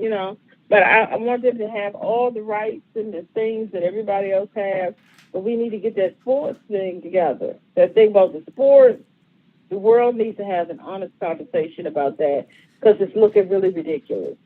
Yeah, because that's unfair to the women athletes. That the transgender people are competing against. I don't. I probably gonna mess up, but competing against Don't flip. I natural get what you're born saying. I get what you're saying. whatever. Yeah, I That's get just what not you're fair. saying. But And, that's the one thing that that we need to the people to have a come to Jesus moment on that. That's the world really needs to get real about that and have some serious conversations. And some things I just think certain you just can't do. You just cannot do. mhm. And I don't believe when they say that, well, because they haven't been a man for 2 years and they've been on the hormones, that just changes everything, and that everybody's on a equal playing field because I've been on the hormones and I did this and this that. So I'm equal. I don't know enough about it, but what I do know about it, I don't agree with that. Well, I mean, And I I don't know think nothing that about the it's hormones dishonesty. either. I don't. But if you're taking hormones as an adult, if you're a fully grown person with a penis and you're taking hormones as an adult, then your muscles has already developed to what they are. So If you you can take your if you've been hormones a or whatever, man, you're still gonna have that muscle yeah, mass that outweighs that woman. yeah. Or If you've been a man the bulk your entire life, and hmm say you've been a man up until you was 21, and you transitioned, I don't know. Your body, and they say they did the sports thing got it. You have to be on hormones for a year or two or whatever it is, and then it's a a level, equal playing field. I'm not buying that. I don't buy No. that. I just think There's no it's not amount of there's no amount of hormones that's gonna reduce your bone structure. Your bones are bigger. Yeah, and that muscle mass, it may yeah. shrink or whatever, but and you may not have the testosterone, but that's not gonna reduce the physical structure of of that human male body No. that grew into that. That's just not gonna do that, you know. And I think people need to, I think the experts need to really, so some say, but the experts really need to get honest on that thing. Because it's just again, create categories in the Olympics and whatever else that they're trying to compete in. Create the categories for them to compete. They're going to win all the gold medals because it's not a lot. I mean, let's just say you try track and field and you create a category for transgender women and transgender. It's not a lot. So, I mean, it's not a lot of them out there Yeah, competing. I think y'all got a point because for some reason I have a feeling, Brittany Griner would probably be real pissed off if Shaq showed up. You know what I'm saying? Yeah, Well, even if yeah, you look yeah. at Brittany Griner, listen, I know she's not a transgender or whatever, but she even But she's tall, she athletic. looked. I looked at her the other day. I was like, "Good Lord, she looked like a dude." I don't mean no harm, Brittany, but damn, she looked like a dude already. But even with her and her physique, actual transgender male can probably outperform her. Man, can you Oh yeah. imagine? Can you imagine Shaq with transgender joining the WNBA and was faced up against Brittany? She'd be pissed. She Yeah, ain't getting shit. Or Le, She ain't he getting ain't shit. doing nothing. Yeah, Shaq Or shutting that LeBron, down. or LeBron James say, "Oh, I identify," and he go, play on the day. That's how they finish. He went in, he got it all.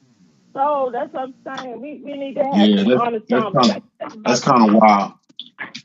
But you got to be careful, Tyrone. Sarge gonna come in here and have an Anthony moment. You agree with me? You agree with me and shit. no, I don't agree with those guys. I got my own, like I said, I got my own viewpoints, but those guys are really extreme and Yeah. discriminatory, and they just hateful towards those people. I'm not hateful, and even with if there was a transgender listen, they might hear me and say that oh, you transphobic or what, but that ain't me. Like I said, I want to have the conversation, but I definitely don't agree with Sarge and them on their perspective of the trans No. community. Oh, definitely not. It's just a sport. I think on the sports and maybe some other things that we need to have some honesty about. Excuse me, we really, really do. Some honesty, and people need to be not be afraid to speak, the truth on it. And that's what the whole world needs to do that. Yeah, because But they come from a perspective of this conspiracy of transgender trying to convert people and grooming and all of that. I can't. I ain't with that. I just I don't see it like that. yeah, I don't see it like that either. But they claim it's a conspiracy, and I don't know. I was talking to my brother about this, and I was surprised that he thinks there's a conspiracy. I was surprised at him that he thinks there is a conspiracy. So to recruit you, whatever else that they Well, yeah, saying. it's actually He said, as a man, it's weird to me to hear them talk. Like, and what I mean by that is that it sounds like they feel like they're going to be compromised by this agenda. For real, it sounds like they're going to turn into a transgender if they let the transgender people exist. So that sounds weird to me. They gonna get bit like a vampire, Tyrone. That's what they sound like. They scared. You got to. that's what they sound like. That they scared. They're scared.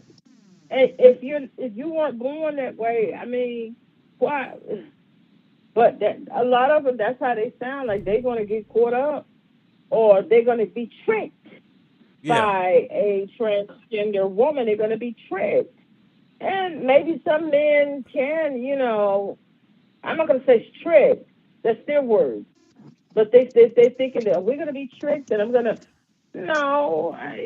Well, some men might.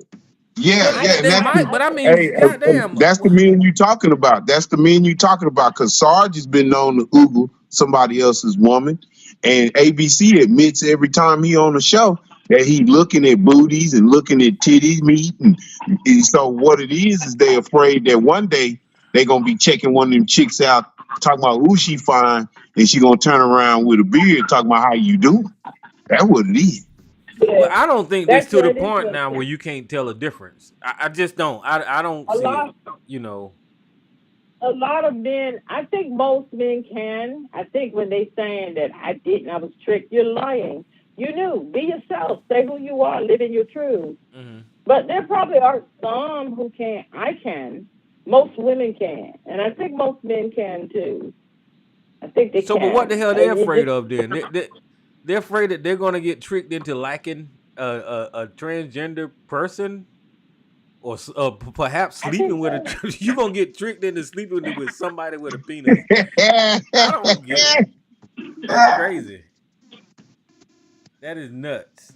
Well, I'm just telling you, ABC word, he gonna be looking at some yoga Well, yeah, that's pants. why AB sound like he in fear. He in fear that he gonna accidentally fall into another man's or transgender's arm. That's some weird shit. but it's true. It's true. A lot of them, they feel that way. And if you are tricked, as you are, it's not really tricked because if they, well, I'm not going to get into that, but if they're women, so you're not really. You think, okay, I'll use their words. They're not cis women, so they're thinking that they're going to be tricked by non-cis women, not tricked, but they're gonna be with non-cis women. That's what their biggest fear. Well, And I if mean, you meet it's still someone, silly. It's still silly because I mean, for ABC's case, I mean, he's married. Why even be worried about that? You know. And Sarge you're is married, that's your and fear. Sarge rolls around in wheelchairs, so he not out there in the dating scene. So I don't know what he worried about it for either. He in a wheelchair? No, I'm playing. I'm just joking. I don't know. Sarge probably Oh, healthy as okay. a bull. But no, I mean, and if you do meet someone and you find out that they're not cis, well then if that's something you don't want to do, then don't do it. It Let me see really if is that ABC's in simple. the damn chat. Yeah, he in there. ABC, tell us why you scared of transgender women. Are you scared you gonna date one or accidentally fall in love? Why are you scared of transgender people? I don't know. No, this is what they're gonna say. They're gonna always say it's the kids. It's the kids. It's the kids. I guarantee it. Yeah, well, I don't know. It's not my community. It's a lot I don't know about it, so it is what it is. But if there's something that you don't want to do, then don't do it. It really is that simple. Just don't do it. No, and I guess he just said that we're afraid the inmates have taken over the asylum. Can't nothing good come from crazies controlling the world, and we got kids. Yeah, I knew that was gonna say we want to hand our world over to. But listen, brother, there's a whole lot of gay people running things right now. I mean, if you can look at Pete Buttigieg, that's a funny name for a gay guy. But you can look at Pete Buttigieg, the Mhm. transportation secretary, and he's doing an excellent job. And there's more examples historically of gay people contributing to society, to where it's not like the crazy people running the asylum. In other words, they're just normal people, and they're going to conduct themselves at their job by what their job requires. If you're a financial person, you're Mhm. going to do finance. If you're into politics, you're going to do politics. It's crazy to have some idea that because they're gay, they're going to be offering gay activities all over the place. That's just nuts.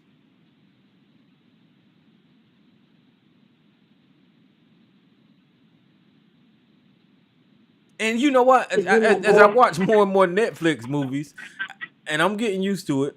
I used to watch the Marvel stuff, but I see these gay couples in every episode now. Even with the New Amsterdam hospital thing, there's a gay person on there. They kiss, men kiss, women kiss. I guess they putting it on TV everywhere. Yes, it's all. It's all over. I mean, it's a thing. Hmm. It used to be uncomfortable. Well, it still it used to when they first like it was uncomfortable to watch. But it's just a thing now. Yeah, because It's just at a one thing. point in They time it was not right for black and white people to kiss on TV, and then they got over that. hmm Who they said? I think they said it was Sidney Poitier. I think we did a news story said that he did the first interracial kiss on television.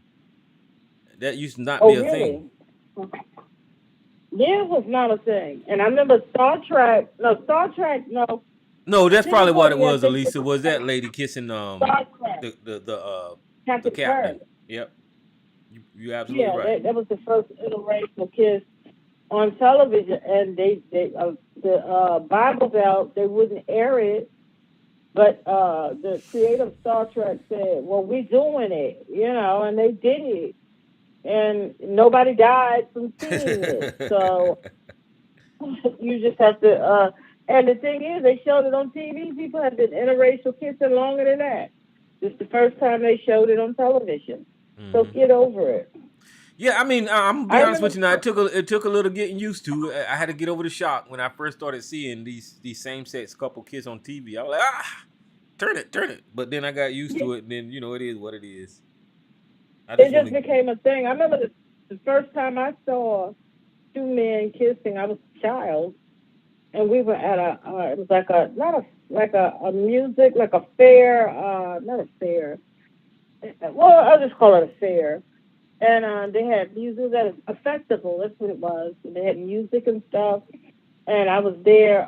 My mom, my dad, and I don't think my brother was there. And I was with them. These two men were kissing, and I was so shocked. It shocked me. And I remember my father was like, "Get over here! Don't be just staring at people," because I just like froze, because I had never seen that. And then he started fussing at me for being nosy and staring. And I remember asking about it, in the car. Stop asking those, instead of just, well, that's how my daddy was. He still is. And my mom explained it, and they was talking about were they gay or whatever the word she used that I didn't understand. Because to me, gay meant happy. And they was trying to explain it. I was just so confused. I was very confused, but I was a child because I had never seen that. I had never heard about that. And my mom was trying to explain it. My dad was just saying, stop being so nosy. Don't be asking all them questions. You know how, well, because he was uncomfortable trying to explain it. Yeah. But I look at where we are now from how when I was a child. Geez, Oh yeah, how the world societies evolve, and that's what I had to get used to is that things change, and either you gonna accept the change and move on so you can be more productive, or you just could be stuck in your ways. And I choose not to be stuck in my ways. I'd rather change Yeah, with I just society. Yeah. yeah, it's just because like I said, if you had caught me 10 years ago, especially 15 years ago, oh my God, Hmm. I was not where I am right now, and I wanted to grow and do better and be better Right. because things are going to change regardless of what you feel about it, how you like it, and you have to be able to continue to learn how to maneuver in this world. And like you said, if you stay stuck, that's right where you gonna be till you die. Yeah, and ain't nobody asking The nobody to world. go out and start dating men. That's crazy. That's not what you're interested in. And that's the Wow. whole thing is that I know that I'm heterosexual. I Well, date a heterosexual woman. And if somebody is trans and they date a trans, if they date bisexual. Things. In other words, you shouldn't be involved in people's personal preferences because that's not freedom if you're trying to dictate who people can be in relationships with. And people can be mm. in relationships with whoever they want to. You know. But like when people say they just turn that way, I've always been heterosexual because I had crushes on little boys. Like I go, oh, you know how you have like a little crush Hmm. when you're very little. You're not doing anything or nobody's gonna, Yeah. but you just you have a little crush And I had crushes on little boys when I was in kindergarten. And I said when I grew up, I was going to marry who? I said I was going to marry Michael Jackson and Mm-hmm. Prince. I was going to marry them when I got so. I've always been heterosexual. I knew that since I was very little. So, and they know who. I guess they know who they are. When they well, maybe they do. I don't know. I can't speak for them. But I knew I was always heterosexual Well, because see, I was going to marry Michael Jackson. see, it's like you just told you experience at 5 years old or 6 years old or whatever, and for Mm-hmm. a person that is interested in the same sex, when they're that age, then I guess that's what they look at. They don't only look at the opposite sex or whatever. I don't know. I ain't never went through that, but I don't I'm know. I imagining never went through because that. heterosexual people go through it at that young of age. Probably people that is into the same sex probably go through that age, but they ain't able to share it with nobody. So No. Yeah, because I guess if I was when I was little, if I had a crush on, if I said, well, when I get grown, let me think of somebody. Uh, I just throw somebody out there. Okay, I had a crush. Like I said, I had a crush on Whitney Houston when mhm. I was little. I'm gonna marry her. You know, no. I was gonna marry Michael Jackson. I was going or Prince and just different people. You know, that's who I had a crush on when I was little. So I knew that then. So I guess like I was crushing on them. Someone who's a lesbian probably was crushing on Whitney Right. Houston or crushing or that's what they were doing. So, and I knew that ever since. As a matter of fact, I'll tell this on here now. I used to watch. I saw him on a television show. He was older by then, but I had a crush on Tom Jones because he was on somebody variety show, and he used to could dance.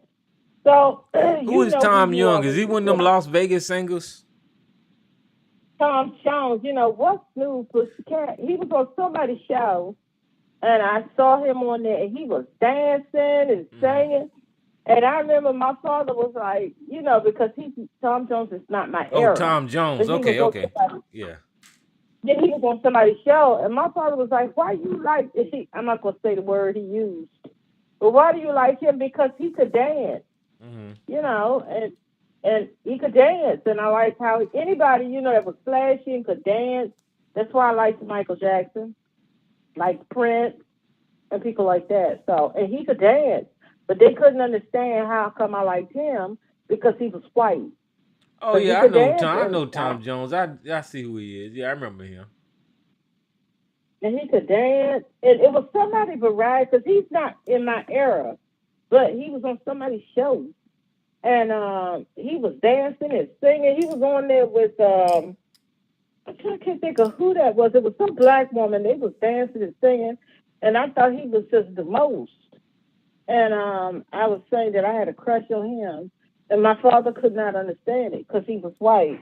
Well, he looked like he had an afro, and he could dance and sing. I didn't know.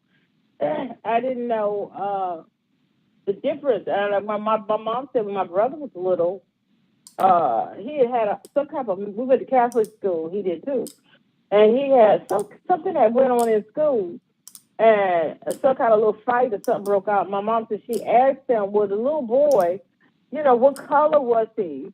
And my brother said he was a regular color. And she said, "Well, was he black or was he white?" And that's when she realized that he didn't understand the races. Yeah. He said he's just a regular color. And then she said later on, he came and he had his crayon box and he picked out a color that was kind of peachy. She said, kind of looked like this. And Hmm. she said in her mind that the little boy must have was white. And that's when she realized he was very young, that they got to explain to him the races and, because he's just a regular color, Well, young people, kids, young kids don't care about race. I don't even think no, identify race at a young age. And I'm saying on up no, into I don't know, maybe third, fourth, fifth grade. I know some do it younger, way younger, but a lot of kids don't even let it bother them until they get a little older. You know, especially if you live among different races of people. You go to school with, you know, a lot of white people, different races. It really, and that's how we were. And he just said he was a regular color. And she was like, I mean, and he did not understand if he black or white. And in his mind, well, he's not the color of the black crayon. You know, he was going by crayons, but he's not the color of the black crayon or the white crayon. He's just like, he's a regular color. And when he showed her that, then she knew. She said, okay, it's time to really get into with this child and explain, you know, really explain the races. So, and if children could stay like that, you know, and not get infected, because as far as he was concerned, he's just a regular color. Some people's skin color is this, but it's the regular skin color. If children could stay like that and not get infected, which they're all going to get infected. Just think of where society is hell bent on infecting children with race and hatefulness. Yeah, that's probably. I mean, the white people did a lot of things, but that's probably one of the worst things that white people did, and they can have it. They can take full credit for it by dividing people by their skin color, instead of looking at you as another human. Whenever they started classifying us by our skin color, that permeates. That's gonna last forever. It's human. Everybody is human. This person's skin is lighter, much lighter. Mine is much. You see what I'm saying? But if you could keep that going in society and not infect children as they get older, I just wonder where we will be, because it's not gonna take long. Because by the time they get out of preschool, and get up right around second grade, they're getting a clue. They've gotten a clue. Oh yeah, and that I remember that they did that. I know you remember that doll test thing, and those were young kids, and for some reason it was just in them to look at the lighter doll as good and the black doll as evil, and so that tells you it runs deep about this whole, judging people by their skin color. But you know what? Everybody should do that with their children, because I did that when we did that with my oldest niece, and we put the dolls out, and every time we would go, which is the prettiest? And she would because she light skinned, so she would always pick the light skinned doll. And we go, well, what about this one? Is this one like the dark skin? Is this one pretty? She go, yeah, it's pretty, but I like this one better. And you could see already. And when we were doing it, I think she was like 4 or whatever. And so, but my mom said it could be because she like, my niece is light skinned. She's light skinned. So maybe she's just picking the one that's closest to her. So you had to take that under consideration too. But it starts early. Yeah, dude, it's almost like it's ingrained in us by now, you know. Well, did y'all hear about that guy, one of the police officers that killed Tyreek Nichols, sending out those pictures? Did you see that news? No, what picture? Well, they was doing some investigating after they killed Tyreek Nichols, and one of the officers, Demetrius Haley, after the beating, he took pictures of Tyreek all beat up, and he sent it out to, they said 5 people, and then they said 6, and one of them was a woman that didn't have anything to do with the police office. So I don't know. I know there was rumors about the FedEx and all of that kind of stuff, and him proving the point, but that was just rumors. But this is some additional information. If what they said about the FedEx is true, it kind of corroborates, the motivation behind it. Yeah. Because, we was talking about that with somebody, and they was with a couple of people, they were saying it got to be more than just, it just seems so personal. I haven't watched the video, but from what everybody had said, they said it just seemed kind of a little too personal, how they just was going in like that. So it might, well, hopefully if it is, we'll find out. Yeah. But it might be some to that. the woman and said that whole business. There might be some truth to that, because they said it just seemed a little bit too personal for it to be, just regular old police brutality. They just somebody that just it just seems a little bit too personal. I haven't seen the video, but does it appear that way to you? That it looks it's just a little overkill, too personal? Oh yeah, it does in the video, and actually in the video you can see that police officer texting someone, after they beat that boy up, and then on the video, whoever he's texting, they got that phone screen blurred out, just in that spot for some reason. So I think they already knew that this guy was texting out pictures of Tyree Nichols after the beating, But these are some animals. All police officers that do something like that, and they're just not right. That's just not right.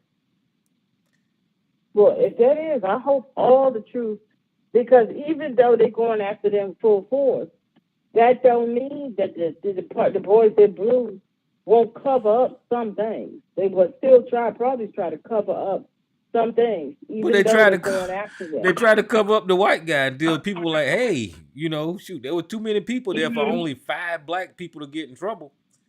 Because as soon as you see the video and you see all those people surrounding that guy, you're like, why only? The first question in my mind was, why was only 5 people arrested? Everybody in this video should be arrested. The EMT workers, the people that were just showed up to the scene and watched that boy get beat. Everybody, and it was over 15 people there. So, did they fire the EMT? Did they fire them? They got rid of the EMT. They got rid of the EMT, and they got rid of that white cop that tased him. Well, he fired. He didn't go to jail, but he should be brought up on charges too, because there is rules that you're supposed to follow whenever you're deploying a taser. And at the initial stop, that white cop ran up behind him and said something about, like, I hope they kick his ass, or I hope they do something. And then he shot him with the taser while he was on the ground with his hands behind his back. Oh, he should be brought up on charge. He should be brought up on the same charges as the rest of them. Oh yeah. I didn't see the video. So he should be brought up, and the EMT they should be brought up on charges too, because from what I was reading, that as far as giving all medical attention and stuff that they should have been given, they weren't giving that. No, they should be brought up on charges, not just fired. Yeah, they were walking around, and that boy was down there suffering. The EMT was standing right there looking. I didn't hear the conversation, but they wasn't doing anything. They wasn't trying to address none of his wounds or anything like that, Well, regardless of what happened, can you still hear me? Yeah, you're on. Yeah, my earphones is getting ready to go out because it just dinged. But one thing that's going to happen, that the black face is going to become the face of police brutality. Oh yeah. And I was so hoping that nothing like this would happen, so that they could do. I was so hoping that this wouldn't happen, and that they wouldn't give them the opportunity to do that. But that's what they're going to do. That's what that said. He gave them the opportunity, and that's what it's going to be. Yeah, especially when you got images out there like Eric Garner and Derek Chauvin. That's police brutality, but they're going to use these 5 black guys and start talking about police brutality. You're going to see them plastered all over everywhere. But the Somali police officer that shot that woman, that never made too much sense. I don't think we ever got the real truth on that. He's out now. That. Yeah. I think we did a story on him getting out or whatever. Oh yeah, we did. Yeah, so he's out, and when they had redid his sentencing or whatever it is, but he's out now. But that never made any sense. Like he just came up, just blasted her. That never made sense. Yeah, and they immediately paid that. I think they gave that Australian woman. At the time, I think it was like one of the biggest settlements that they ever gave, or something we were saying. Something like $20 million, wasn't it? It was like $20 million. It was a lot. Because I think they was just trying to appease the Aussies, that this happened to one of y'all citizens over here with our screwed up police brutality and our screwed up American ways. So that is one of the reasons they did that, gave them all that money. And I saw some white people fussing at that they don't give the American families that kind of money. But they was trying to schmooze the Aussies, by doing that. So that's basically what that was. But that never made any sense. How she the one, and she just stand there talking, and he pull out his gun and blast that woman. That never made. I always thought that they were hiding something about that. Well, she might have. She might have been being a Karen or something. We don't know. I don't know what the interaction was. Yeah, but Tyrone, you don't pull out your gun and blast somebody for that. No. That just never sat right with me. And because he reached around his partner, but I think his partner was on the driver's side with the white dude when she was talking. He reached around him and blasted the woman. It just never made sense. It just had to be more to that. And just like that, the white female police officer that went up in that man's house and shot him, I don't think went into the wrong apartment. I don't think we ever got the full truth on that either. Oh, you talking about the Amber Geiger or whatever her name is? Yeah, I don't think we ever got the full truth on that because that never made any sense either. You went in the wrong apartment. That never made any sense. I think it was something's hiding, and I think they're gonna hide some stuff on this Tyree thing too. I think they will. I honestly do. And if that FedEx that whole thing played a role, I don't think we're gonna find out about the truth on that. I just don't. Yeah. They're gonna put them in prison. They're gonna put them in prison. That's most definitely. But I don't think we're gonna get the truth on everything. Yeah, you're right about that. Well, look here, Miss Elisa, I'm about to get off here. And guys, if y'all on the phone, I'm gonna open your lines, and YouTube, I'm gonna shut you down. Miss Elisa, I appreciate you, like I do every Thursday. Yeah, we didn't get to any of the stories, but that's okay. Oh, next it's fine. week we will. Yeah, and I'll talk to you next week. Y'all know where the website is. We'll get, how we do. Sometimes we do it, sometimes we don't. But I actually enjoy the conversations, to be honest with you, without all the screaming and yelling and all that kind of crap. I guess I'm getting old, huh? But I had some good stories, and I think 2 of those I'm definitely gonna go over next week because I don't think a lot of people heard about one of them in particular. I'm not going over it right now. But that one about the lawmakers in Mississippi, all white, they voted to create a separate all white appointed court and police system. People need to hear about that. Oh wow, yeah, I ain't heard about that. That's crazy. Yeah, we need to stuff like that. People are unaware that this kind of stuff is going on, and this is MAGA stuff, and it's getting worse. So I'm definitely gonna do that story next week. And I will talk to you later, Tyrone. All right. Guys, on YouTube, like I said, I appreciate y'all tuning in. And I'll see y'all next week. And if you're on the line, you can stay on.